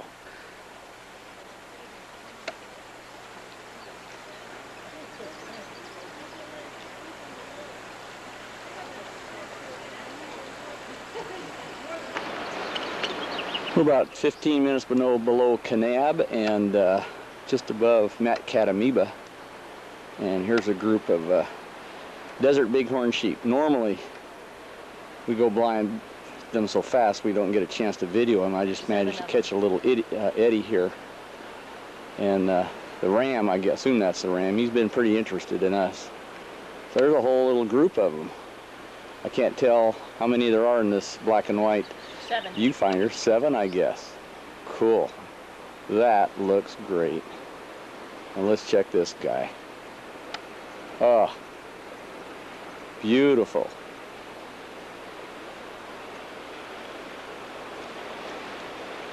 Okay, time to let this little family go on its way. Oh, let's see. It's just about noon, about 10 minutes after noon. We finally made it into Matkatameba, and our folks are just kind of working their way up through these little narrows in Matkatameba. See who I've got around here on the other. Ha-ha! Caught you all by yourself.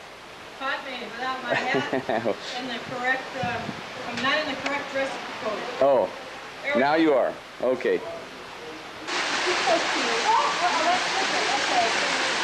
Well, this is getting up Matt Cat.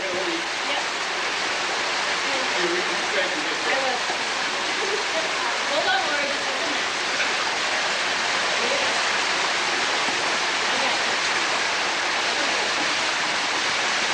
It's not easy. Very slippery. A lot of algae. Yeah, well, we finally made it up there. Some of us took the high route, some took the low route. I think most of us will go back the high route. That looks like Peg, looks like Judy, looks like Jerry. And over here, another photographer.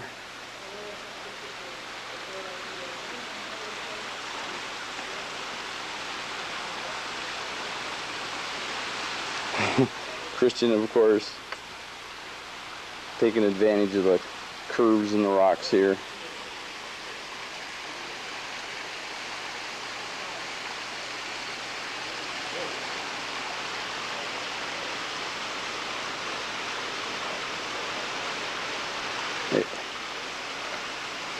Hey, Ruthie.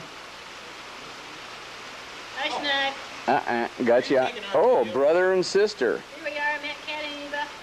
Abby's helped us get up here on a slippery, slidey part. Pretty slippery stuff, huh? I had to use our button crawl right there. Yeah.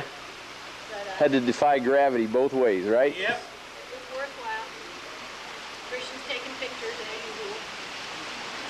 usual. We got over there. Oh, Laurie. Oh, Christian, I'm so sorry. When you get back, we're all sitting around the Snively living room watching the video, eating popcorn. Then you'll appreciate it. You have a dry butt, no sand in any of your clothing. Popcorn sounds good. Christian, of course, is still working on one picture.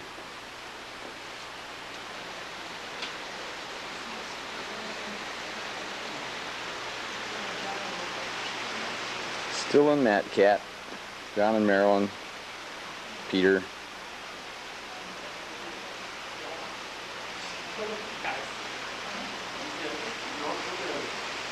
Beautiful little creek coming through.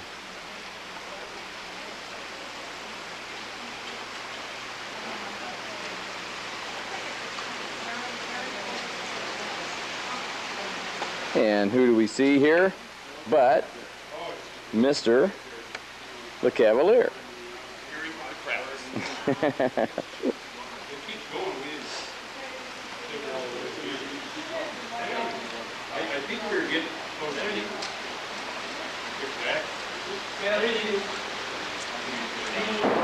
Hey, your biscuit? Pancake. Oh.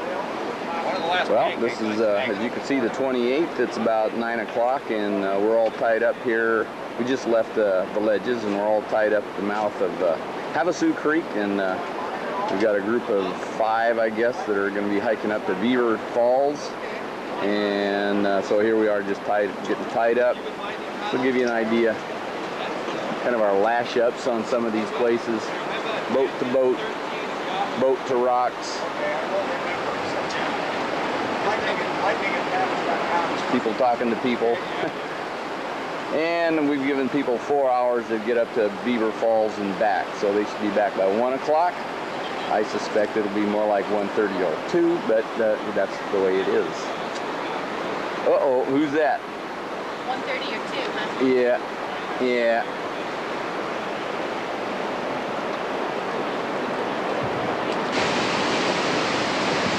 Well, we're starting our ascent up the creek here, and there's our group that are kind of heading out towards Beaver Falls. So they've got a little 4-hour hike on their agenda here. So who we got?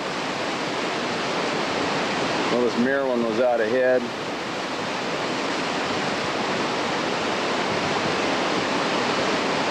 Right now, I'm not even sure that's our group.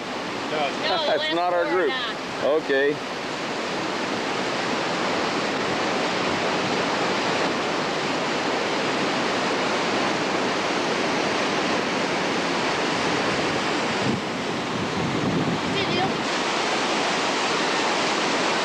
Oh, I know this is our group.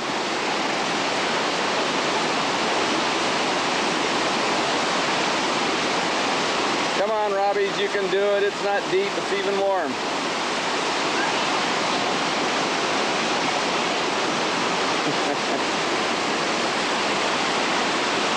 It's a beautiful little creek here. Bottom of Havasu.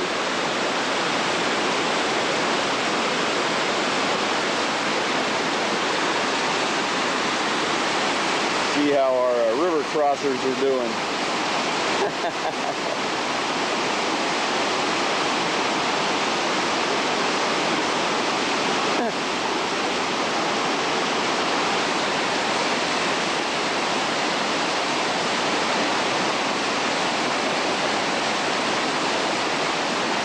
This, of course, is one of many, many, many crossings if you hike up the river. Creek. Gary's saying, come on, get over here.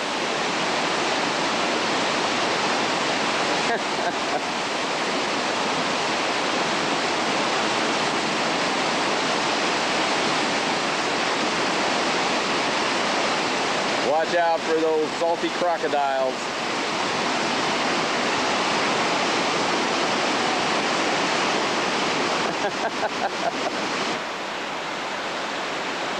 Well, we've made our way maybe a mile up the canyon here. I'd be ashamed to not take another picture of this beautiful little creek, Havasu Creek. All along, it just kind of looks like this, winding your way through this canyon, and a lot of little drop pools. You have to climb over rocks here and there, but just a gorgeous color.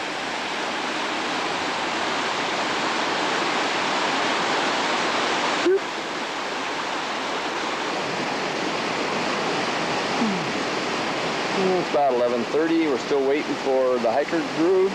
They got another hour and a half to 2 hours. So I just thought I'd get another view of this beautiful little stream.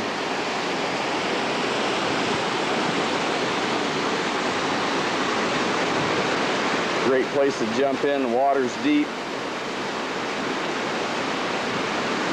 I don't know if you can see the mosses and the maidenhair ferns growing under there. Probably not. Anyway. Havasu Creek.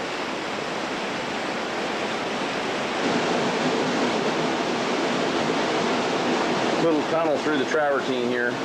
First have to come down a little log that's been cut. That's what they're doing right now. And then through a little tunnel through the travertine. Lets you down into the lower level of the water here.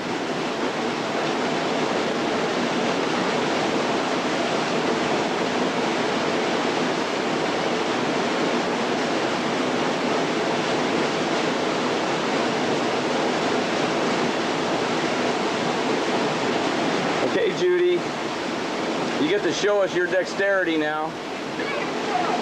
Huh? No problem. No problem.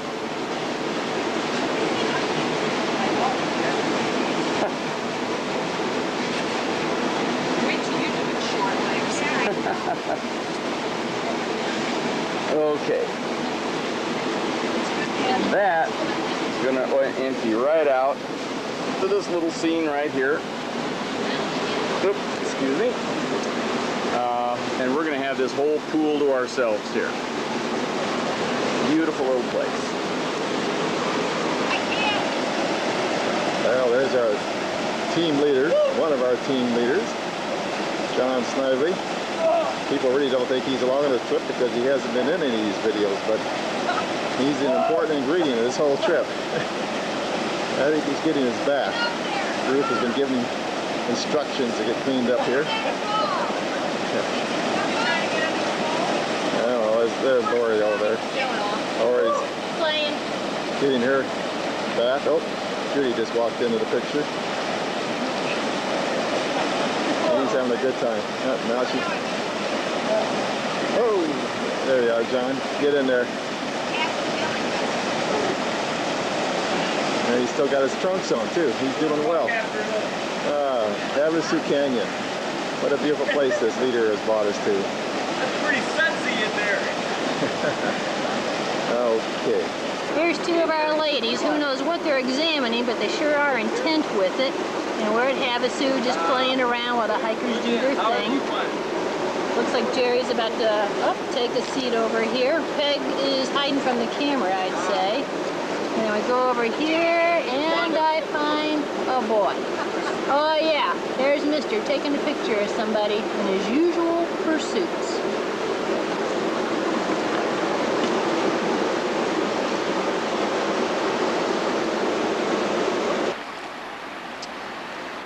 Well, it's towards the evening. It's 4:45. We've pulled up to National Canyon, and this is what our little fleet looks like most evenings, all tied up. And we usually strap one boat to the next, try and triangulate and kind of stabilize them. Water level's low right now, may come up.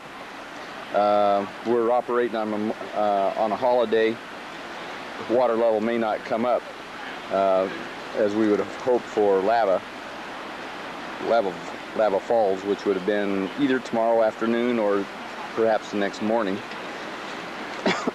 Anyway, excuse me. This is what our camp looks like, and usually when we get to camp, we put up our kitchen. That's the first thing. Then people kind of relax. Excuse me, I don't know what's going on here.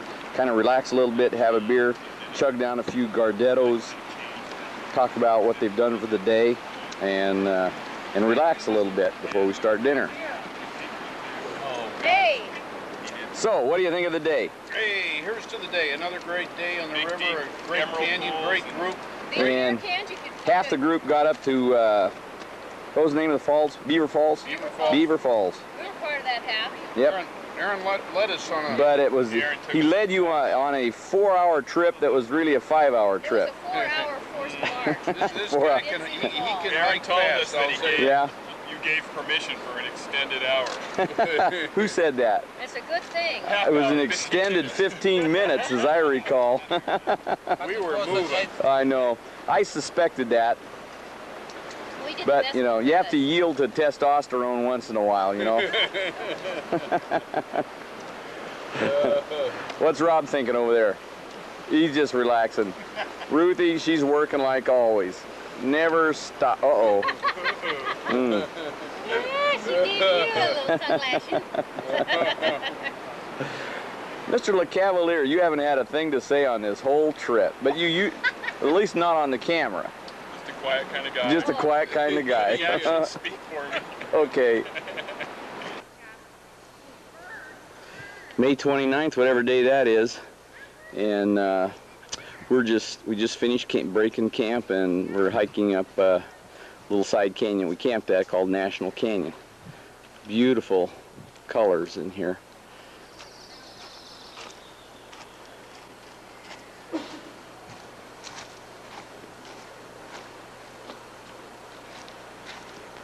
I think we'll wait and get some pictures on a little further up. It's a beautiful canyon, as I recall.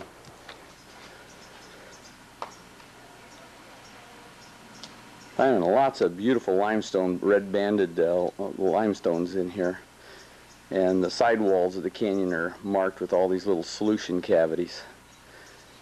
Plus, it just goes straight up.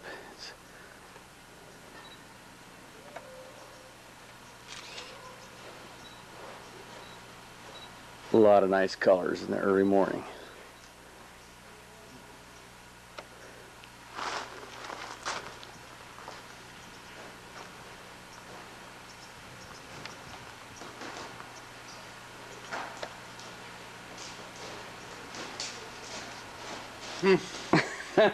You didn't know it. You're on TV, Christian. Oh, bedtime for me.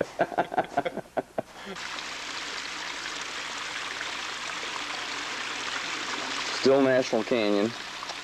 We've gone up maybe 3/4 of a mile so far. Still going.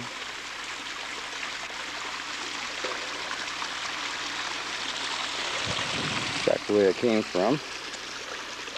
We have Peter, who kind of lags behind, waiting for everybody to get around the corner so he can take pictures without human obstructions in his picture.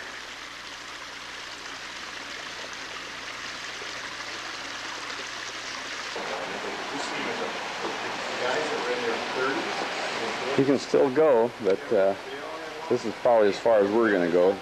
Previous years we went on up, but it gets pretty difficult pretty quick.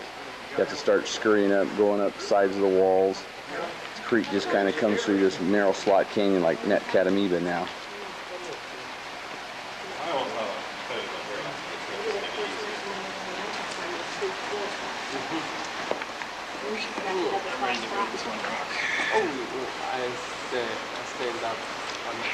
What do you think, Aaron?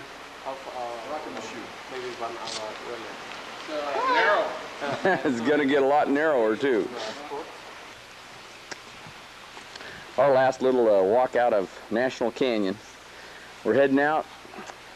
And I was given orders to stop here and take pictures of all these little I guess they're solution cavities here in the limestone. This whole section of the canyon is riddled with these what? What are you doing? I'm trying to record here. Up close too. Okay, up close. I'm swinging around. I'm going to get a picture of your face if it's there. It is. Giving Okay. orders. Okay. Finishing my 360-degree sequence here.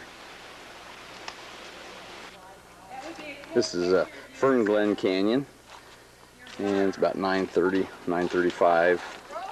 About 10-minute hike up here.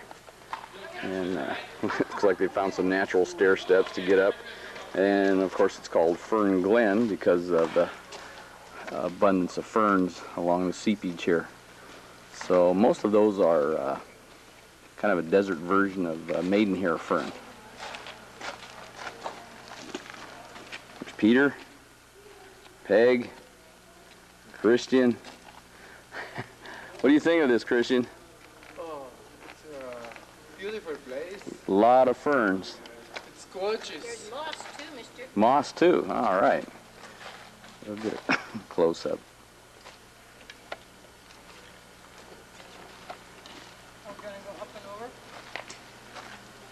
Are we going up and over? Well, I don't think it goes much further anyway.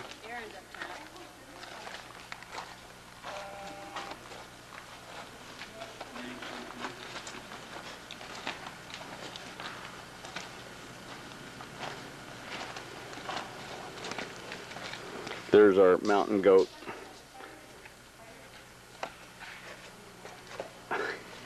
Patiently waiting up there.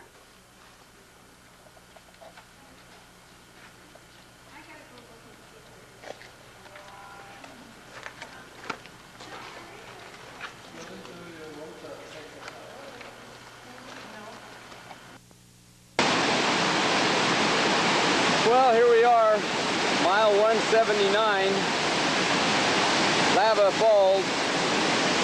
We were hoping with the lower water that it would be nice and easy like Crystal was and Hermit. But quite a surprise. Huge pulsing reversal right down there. This pulse, see that? If you hit that the wrong time, it's going to probably flip you even if you're straight on. And then this in here, we've all got to go through this. And that's going to be pretty rough stuff in there. Mighty, mighty, mighty rough.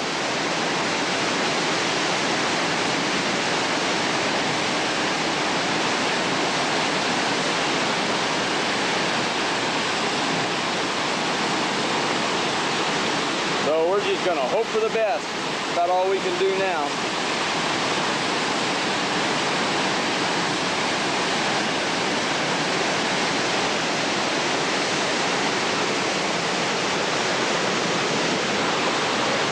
Here's our group, or what's left of them. Everybody's got to run this rapids. Good vantage point to see where the first boat goes through.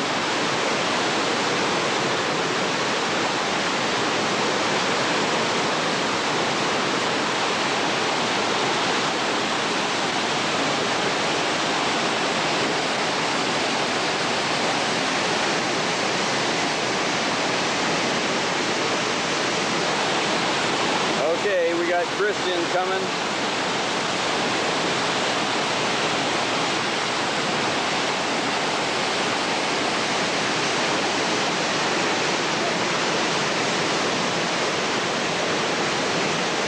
Good run, Christian. Mighty, mighty, mighty fine. He's in the clear. And now we have Peter Haller. This is certainly the biggest water Peter's ever done in his life.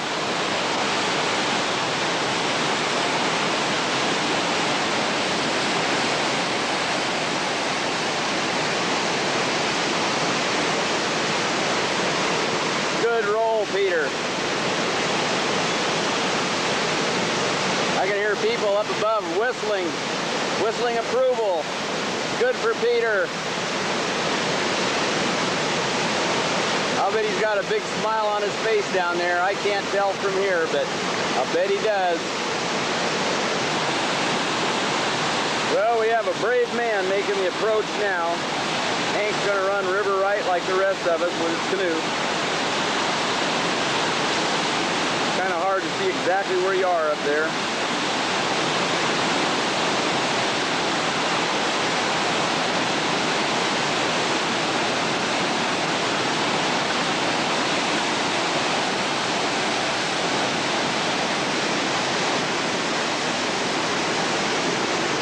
Good recovery, Hank. Whoa, that was mighty fine. Ooh, where'd he go? I think he might be needing some help from our kayakers. They're on their way over.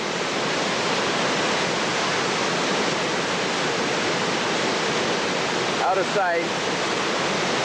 Looks like Christian is on his way over to get him. There goes Peter.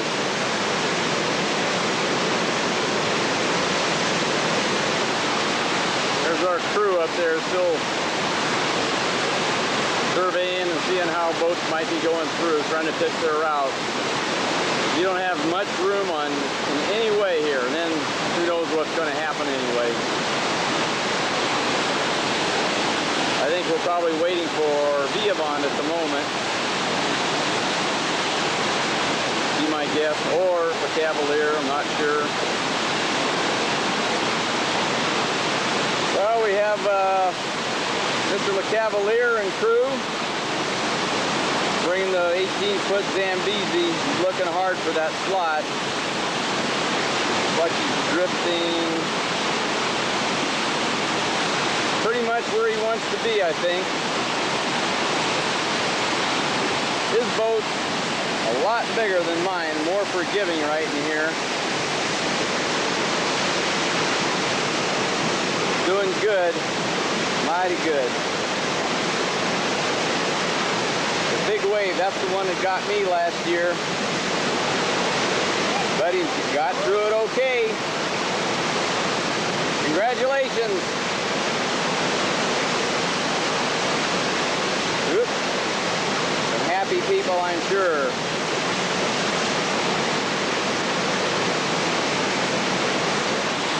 Now, just a few seconds later, Robin and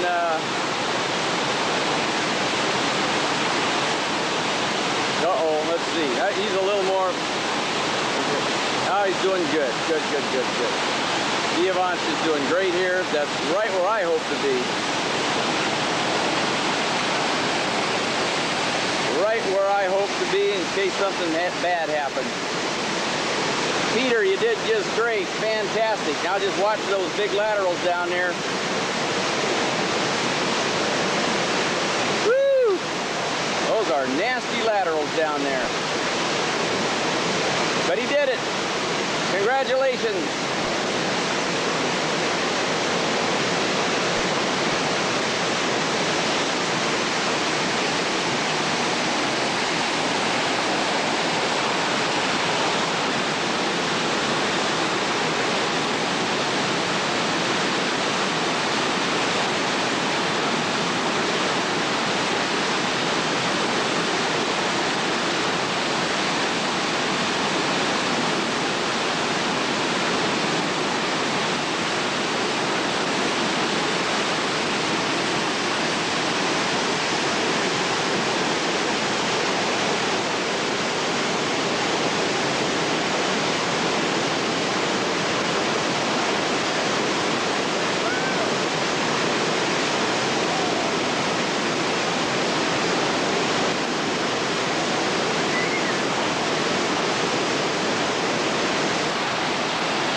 Well, we had a little surprise last night. The water came up. We were all sleeping on the beach, and about midnight, Hank woke us up, and water was coming up. Woke us up in time to move our cots off the beach. Would have stayed there, would have been under 6-8 inches of water by now. So this is the 30th, I guess Wednesday. We ran lava yesterday, and we have about 45 miles to go in the next 3 days. So we have nice leisurely time, only a few harder, not real hard, class 7 to 8 rapids. One called Little Bastard, that ought to be an interesting rapid. And just thought I'd get a picture of Peter here. It's one of the things he does really well on our trip. We have 3 water pumpers, and they are very good at pumping water. We never have to worry about having enough water. So we're going to go up and take a look at what our morning camp activities look like. So we're serving up pancakes this morning. We're going to have a slow, lazy get up and launch today. We don't even have much in the way of canyons to do. But this is what our morning camp kind of looks like. And there's one of our stars right there. Spooning things out.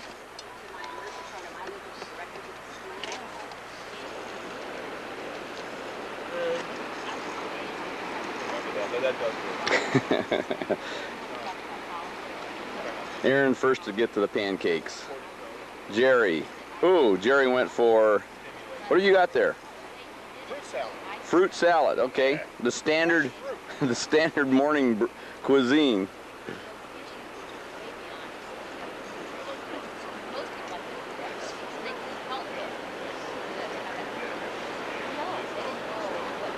Bunch of backs, I guess, don't look too great. Let's see, there's Ruthie doing her usual thing. And somewhere here, Mr. LeCavalier and Robin. Good coffee this morning. Good coffee? I've had two half cups. I guess that equals 1. No, I'm full too. You're okay. And all it's left to do here is pan out and see the water level where to go. There. That was the water level last night, and this is where our tents were, or our cots were in the morning, or last night. So we didn't expect this water level to come up because of Memorial Day, but apparently they ran the gates open. Flooded the river.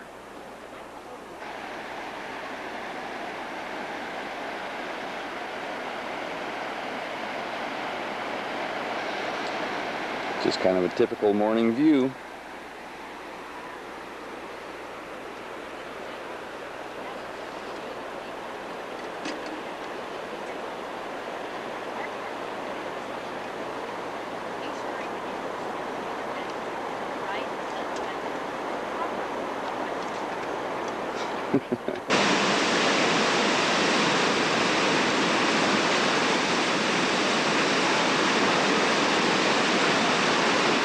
Beautiful. This is our little 190-mile canyon that we just hiked, and we're getting ready to launch, and Christian's out there playing, surfing in the waves. Very good. Now we're going to do it again. We hope we're going to do it again. Oh, he lost it, he lost it.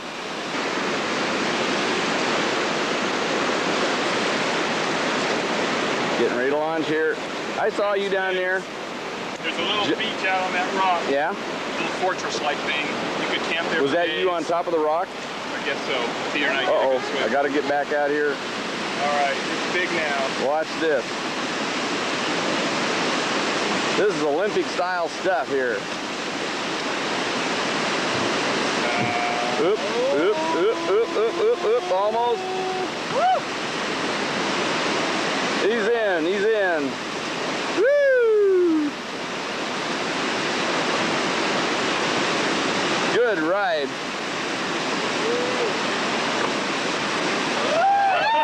All right. Oh, beautiful, beautiful. We got Peter out there now. He's in it, he's in it, he's lost it, he lost it. He's trying desperate to regain, he's trying. Oh, come on around. Pick up the eddy, come on up here again. Got Christian again. I think they like this little hole. Ooh.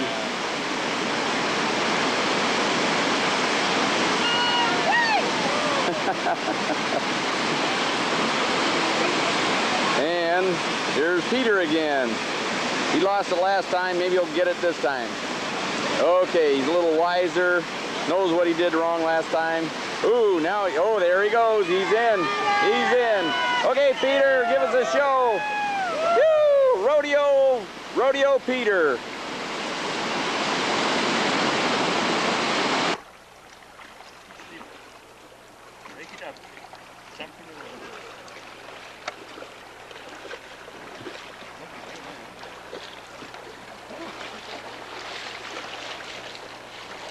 Det er prøvet, da må man lade sig med en i. Det er stadig. Jeg tror, der er ikke så længe af.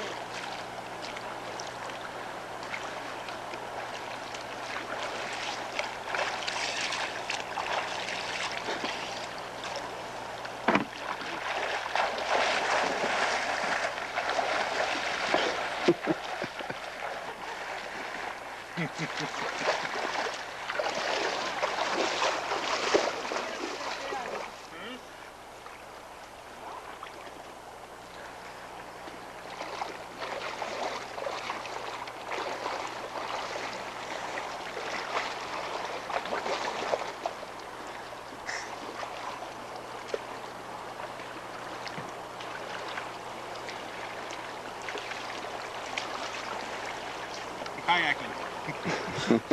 Recuperating.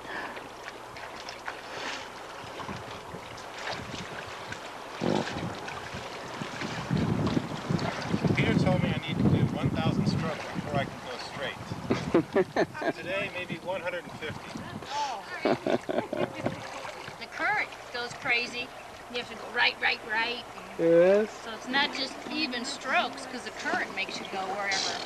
Uh-huh. I like the kayak.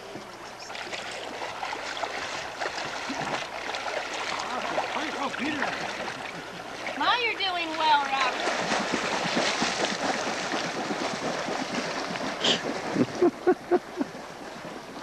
One Peter power.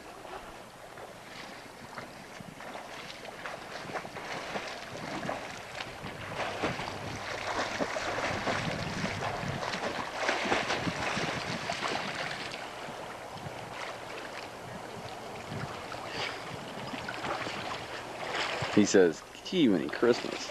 How do you make this thing sit still?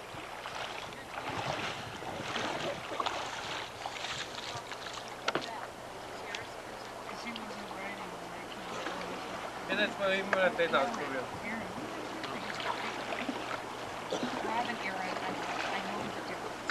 John, you gotta tell me something. What'd you think of that canoe? Hey, that was great. I liked it. Yeah? Yeah, I could see. Was it fairly stable? It is real stable. It's just sort of hard to get comfortable. I think you have to build your own seat. Initially, it's kind of, Yeah, you got to get little- used to little the tippy. wobbly. Yeah. You've tried it, haven't you? Oh, yeah. Yeah. I could see getting one of those. Well, it's time to get one. Marilyn probably wouldn't like it. Yeah. Get John down in here, and you can have the camera, and he can sort of rise up with the Datura, you know. He can say... He's blooming. He's just like a, he's blooming, yeah, and he gives one of his... Out of a desert rock pile. Look at these nettle-looking things there. I haven't seen that on any of the others. Huh. What are you looking at? These round balls that have nettle stickers on them. Nettle stickers. Coming out of the plant? Coming out of the plant. Wow, what a specimen. That's a pretty good one. So all that opened up last night, and it's all going to close here in a few minutes when the sun hits. Little sacred datura. You have anything real significant you want to say? Mighty fine, mighty fine. Mighty fine, mighty fine. Girl likes daturas. Stratigraphic column. How do you pronounce this wash? Parashant. Parashant. Parashant wash. Mile, what, 199 or something? 198.5. 198.5. And it's 10 minutes of 11. Aha, worm tracks. It's also called the Book of Worms up here.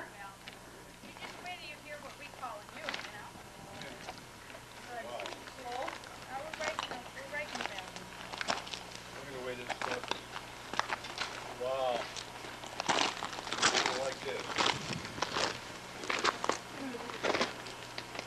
We've just started. I'm sure we're going to go another half mile or mile up here. Okay, I hate to tell you this, John, but now you're on the camera. Camera's rolling.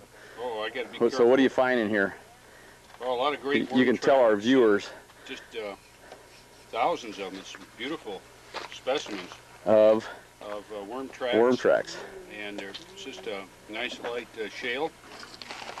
Would you say how old, John? 500? Between 500 and 600 million. It's all Cambrian aged rocks. Oh. Well, we've arrived at Granite Park about 2 o'clock exactly, and this is let's see, Grand Canyon Expedition Company, typical baloney boat outfit. So if you're ever thinking of going down the Colorado River, you might consider this. Listening to that motor all day long for about $1,800 for 6 days, or $3,600 for 12 days,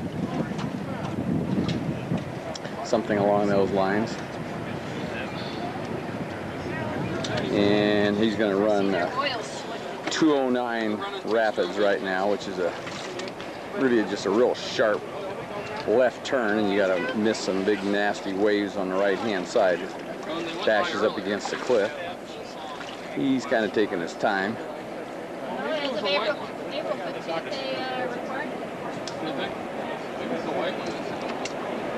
Yeah, somebody went by and just totally RPM'd out. Do they have all their tests? Are they recording during course rates? Yeah.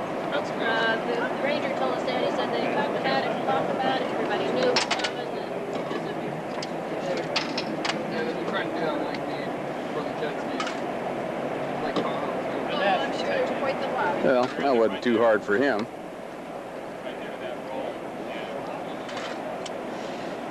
And that leaves us. Thanks, Aaron. There's the other crew that just launched. Now I can turn this. I just thought you ought to see what a baloney boat outfit looked like.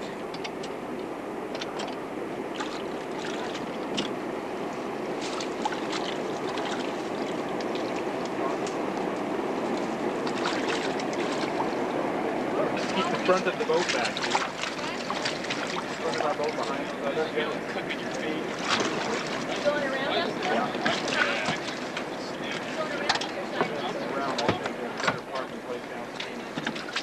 He's really good. We got to do the same thing. We just have to do it different. That's a pretty nasty rapid. Very short, but kind of technical. You got to really get your buns moving in there. Aaron, got it? John, behind you. Rope coming over.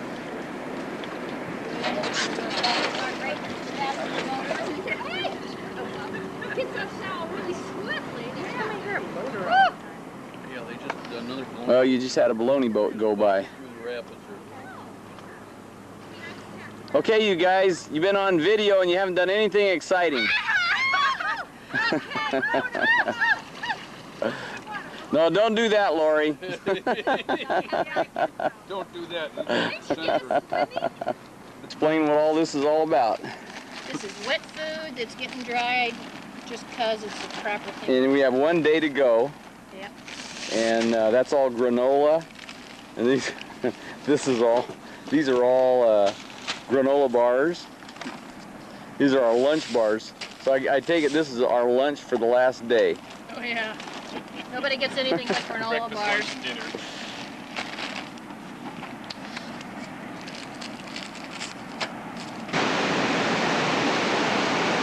Well, it's about 4 o'clock in the afternoon on our 16th day. And we're camped at Granite Park. Last few views have been here at Granite Park. And first thing in the morning, we have to run probably one of our last, not a major rapids, but it certainly gets your interest. Mile 209 rapids, which the entry doesn't look bad, but down towards the lower 2/3, there's a nice big hole that sits there, and as you can see, it just kind of pulses and explodes and blows in all over itself. You could probably go through it 1 second and do just fine, and 2 seconds later just be blown into the sky. So it's kind of a nasty one, but I think easily avoidable. So maybe the next few videos will be tomorrow morning, and we'll be trying to run this thing. Of course, what we'll be trying to do is run this little slick on the left-hand side. So, and I think we can do it. But anyway, that's what we got to try to avoid in the morning.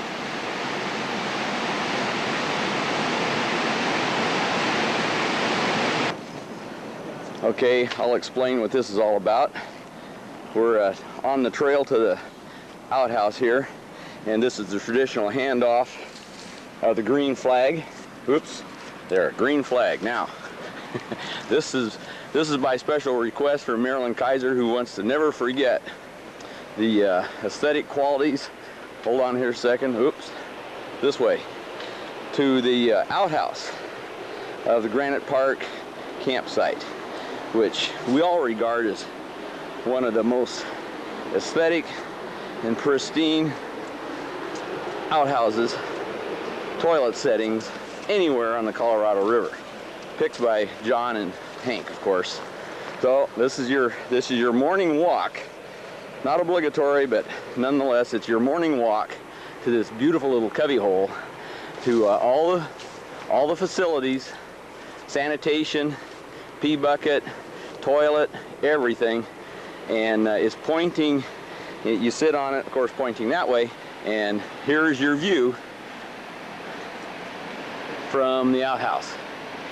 So Marilyn, I hope you remember this forever and ever and show this to your grandchildren. One more little view of Granite Park, our typical kind of putting things together in the morning activities, loading the boats, taking down the kitchen, taking down your bedding for the night, cots, tents, etc. Pumping of the water, loading of the boats.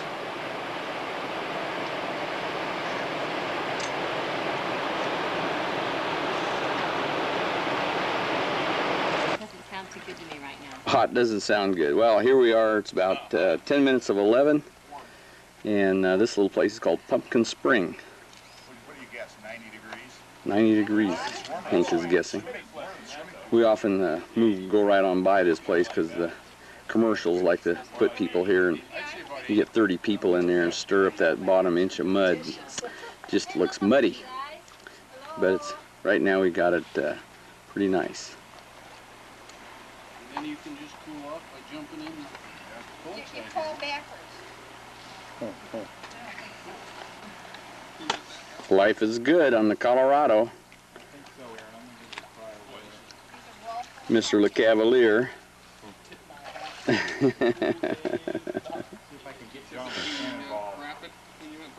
No, I forgot. Snively said. I did that. Ah, right where you're at, it's a great fit. Does that feel good, John? Just come over here and climb up. Feels really good. It's therapeutic.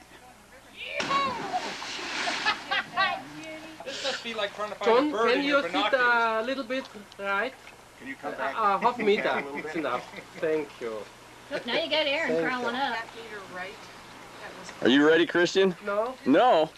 Hey, I'm on record here. Excuse me. Maybe we should record Christian. Ready? Aaron, you're Aaron. way in this pokey photographer. Get it together, Aaron. Okay, I'm ready. Okay, here we go. Oh, that felt Cold splashes from us. Drum roll. We're ready. Yes, that's one, yeah. You're on camera, so make it look good. He did last time. Nice cannonball. Nice cannonball. There's that peanut gallery again. And you're getting in the way again. So two people behind. It's Okay. not good. You ready? Okay. It's a go. It's a go. Geronimo! Oh, yeah, I love that expression. Girl, hold on to you for a minute, mister. 9-9.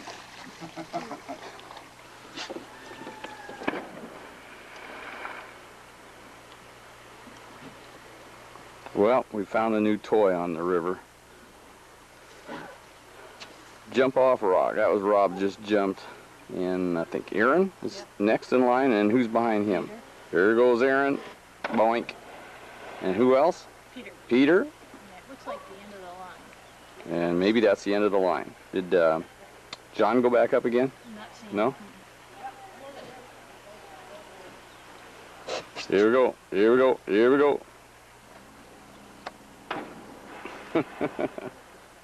That's quite the jump.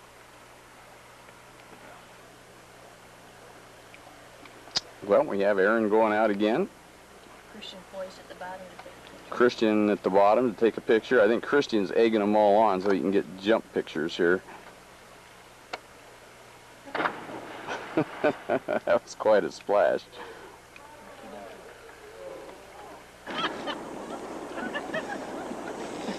Well, we've got a little, we just ran the last of our rapids, mile 217, and the Le Cavalier boat set up a trap for Peg, and this is what's happening.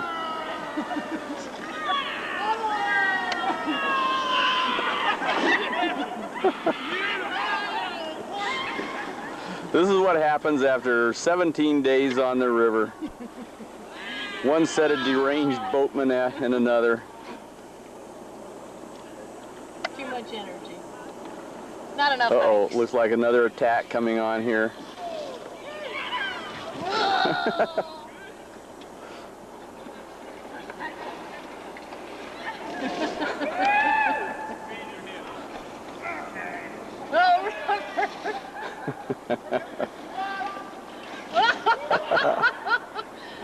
Oh, John pulled them away.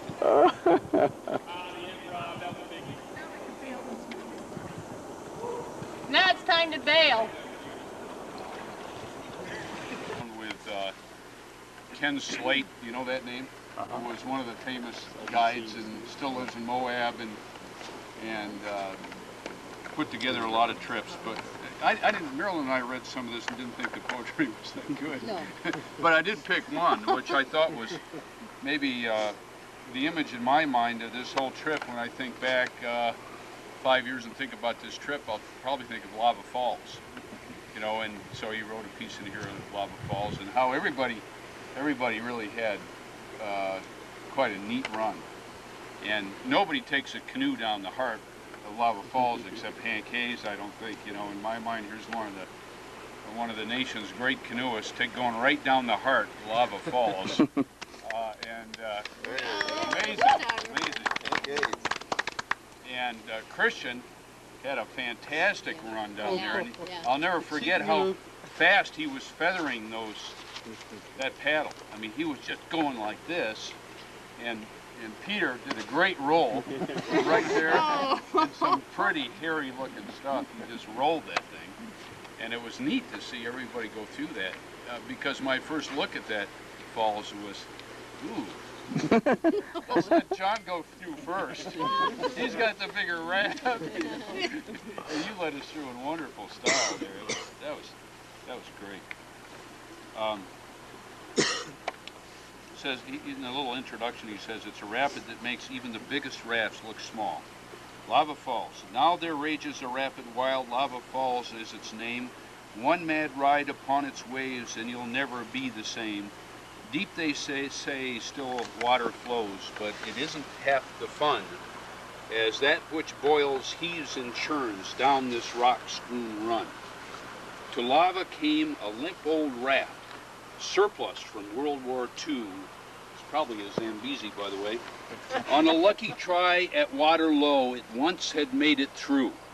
It paused there upon the brink, and we were all on that same brink, weren't we?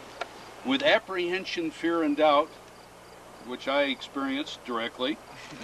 Could it survive that awesome plunge? Last chance to chicken out. No matter how the water churns, no matter how wild the ride, this is no time for turning back, for there's such a thing as pride.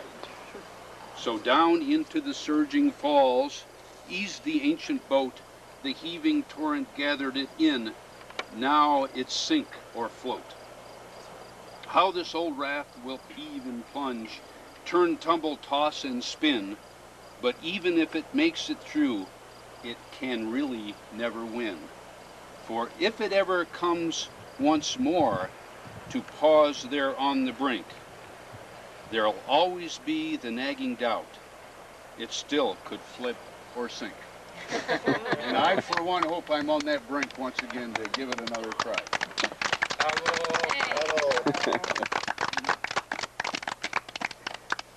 You can take John's chair. This is a reading from Powell's. It's actually published in 1895, and it was a compilation of some of the different trips that he took. And this is I'll just read you this from August 7th. And it's unclear whether this was 1869, 70, 71, or 72, somewhere in there. The almanac tells us that we are to have an eclipse of the sun today. So Captain Powell and myself start early, taking our instruments with us for the purpose of making observations on the eclipse to determine our longitude. Arriving at the summit after 4 hours hard climbing to attain the 2,300 feet in height, we hurriedly build a platform of rocks on which to place our instruments and quietly wait for the eclipse. But clouds come on and rain falls, and the sun and the moon are obscured. Much disappointed, we start on our return to camp, but it is late and the clouds make for our night very dark. We feel our way down among the rocks, and with great care for 2 or 3 hours, making slow progress indeed. At last we lose our way and dare proceed no further. The rain comes down in torrents and we can find no shelter. We can neither climb nor go down, and in the darkness dare not move about, so we sit and weather out the night. August 8th, next day. Daylight comes after a long, oh how long, a night, and soon we reach camp. After breakfast we start again and make 2 portages during the forenoon. The limestone of this canyon is often polished and it makes a beautiful marble. Sometimes the rocks are of many colors, white, gray, pink, and purple with saffron tints. It is with this very great labor that we make progress, meeting with many obstructions, running rapids, letting down our boats with lines from rock to rock, and sometimes carrying boats and cargoes around bad places. We camp at night just after a hard portage under an overhanging wall, glad to find shelter from the rain. We have to search for some time to find a few sticks of driftwood, just sufficient to boil a cup of coffee.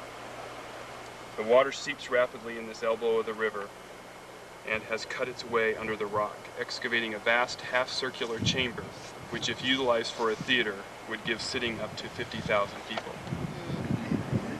Objection might be raised against it, however, for at high water the floor is covered with a raging flood. August 9th. And now the scenery is on a grand scale. The walls of the canyon, 25 feet high, are of marble of many beautiful colors, often polished below by the waves, and sometimes far up the sides, where showers have washed the sands over the cliffs. At one place I have a walk for more than a mile on marble pavement. All is polished and fretted with strange devices and embossed in 1,000 fantastic patterns. Through a cleft in the wall, the sun shines on this pavement and it gleams in iridescent beauty. Skip down. Go. You might guess where that is. And this great bed forms a distinctive feature of the canyon. We call it Marble Canyon. Thank you, John.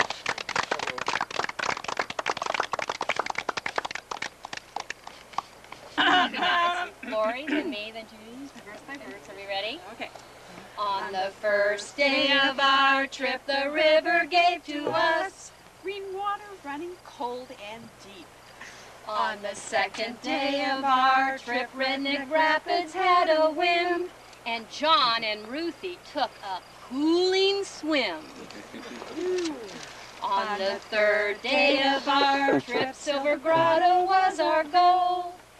And Peter V. ran around it very bold. Oh. On the fourth day of our trip at President Harding, Christian surfed a wave and entered in a hole. on the fifth day of our trip, we relished turquoise blue. And for Aaron, it was a mud bath too. On the sixth day of our trip, Big Rapids earned their fame. And there wasn't one that Lori thought was tame. On the seventh day at Phantom Ranch, we stopped. And Judy phoned her emails around the world.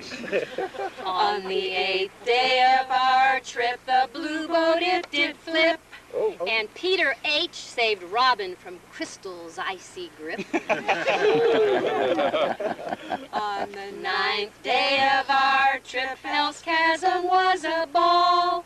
And a few brave souls swam under that waterfall.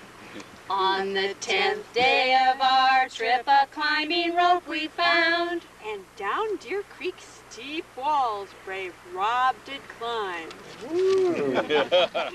On the 11th day of our trip, there was a bride and groom, and we honored Hank and Lori in the throne room. On the 12th day of our trip, John and Marilyn met their match. In the big hole at Upset Rapids, they were scrunched. On the 13th day of our trip, John L. hiked Havasu Creek. During the forced march, he had a cooling swim at Beaver Falls.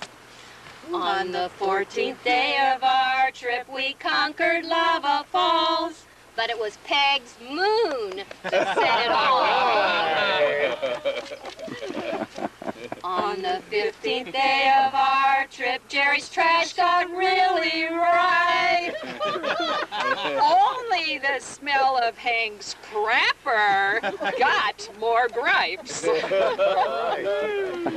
On the 16th day of our trip, the sun did take its toll. But despite the friggin' heat, we had a ball. On the 17th day of our trip, we added up the list. Peregrine falcon, bighorn sheep, but that pink rattlesnake was missed.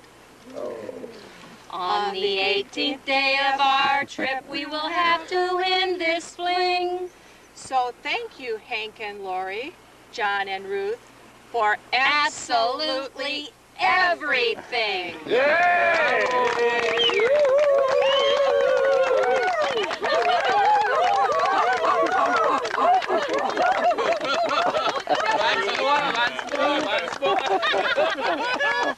All right. Oh, Good group.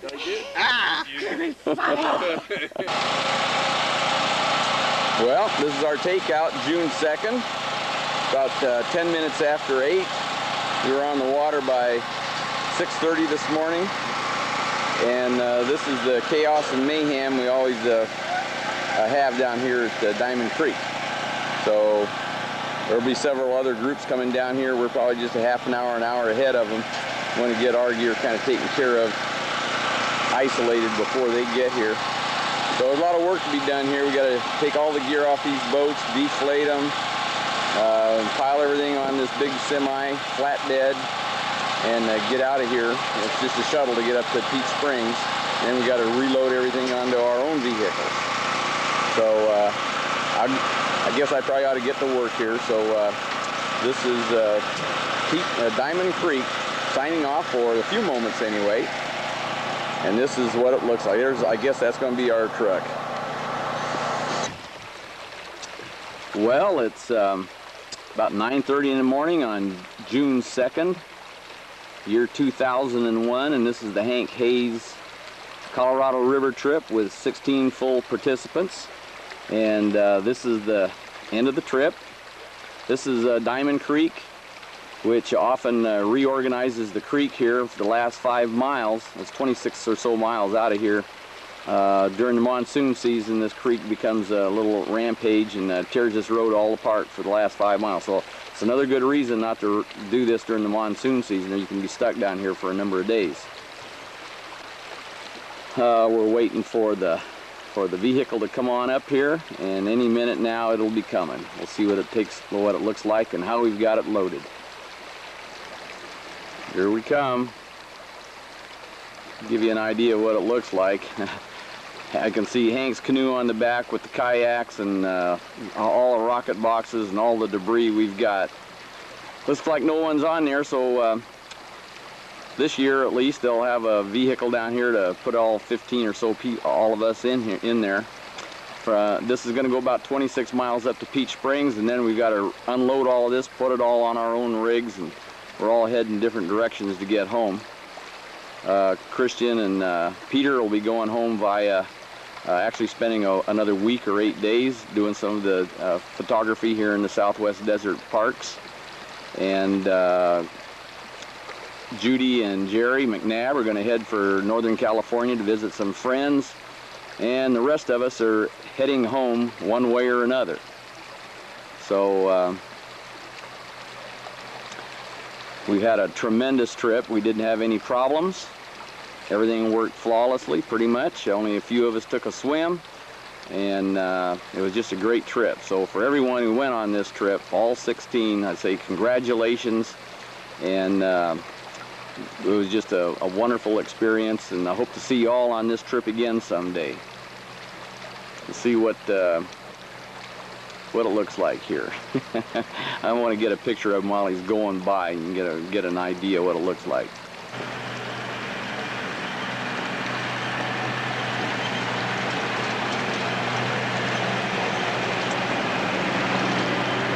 I think I see Hank or somebody up in the cab.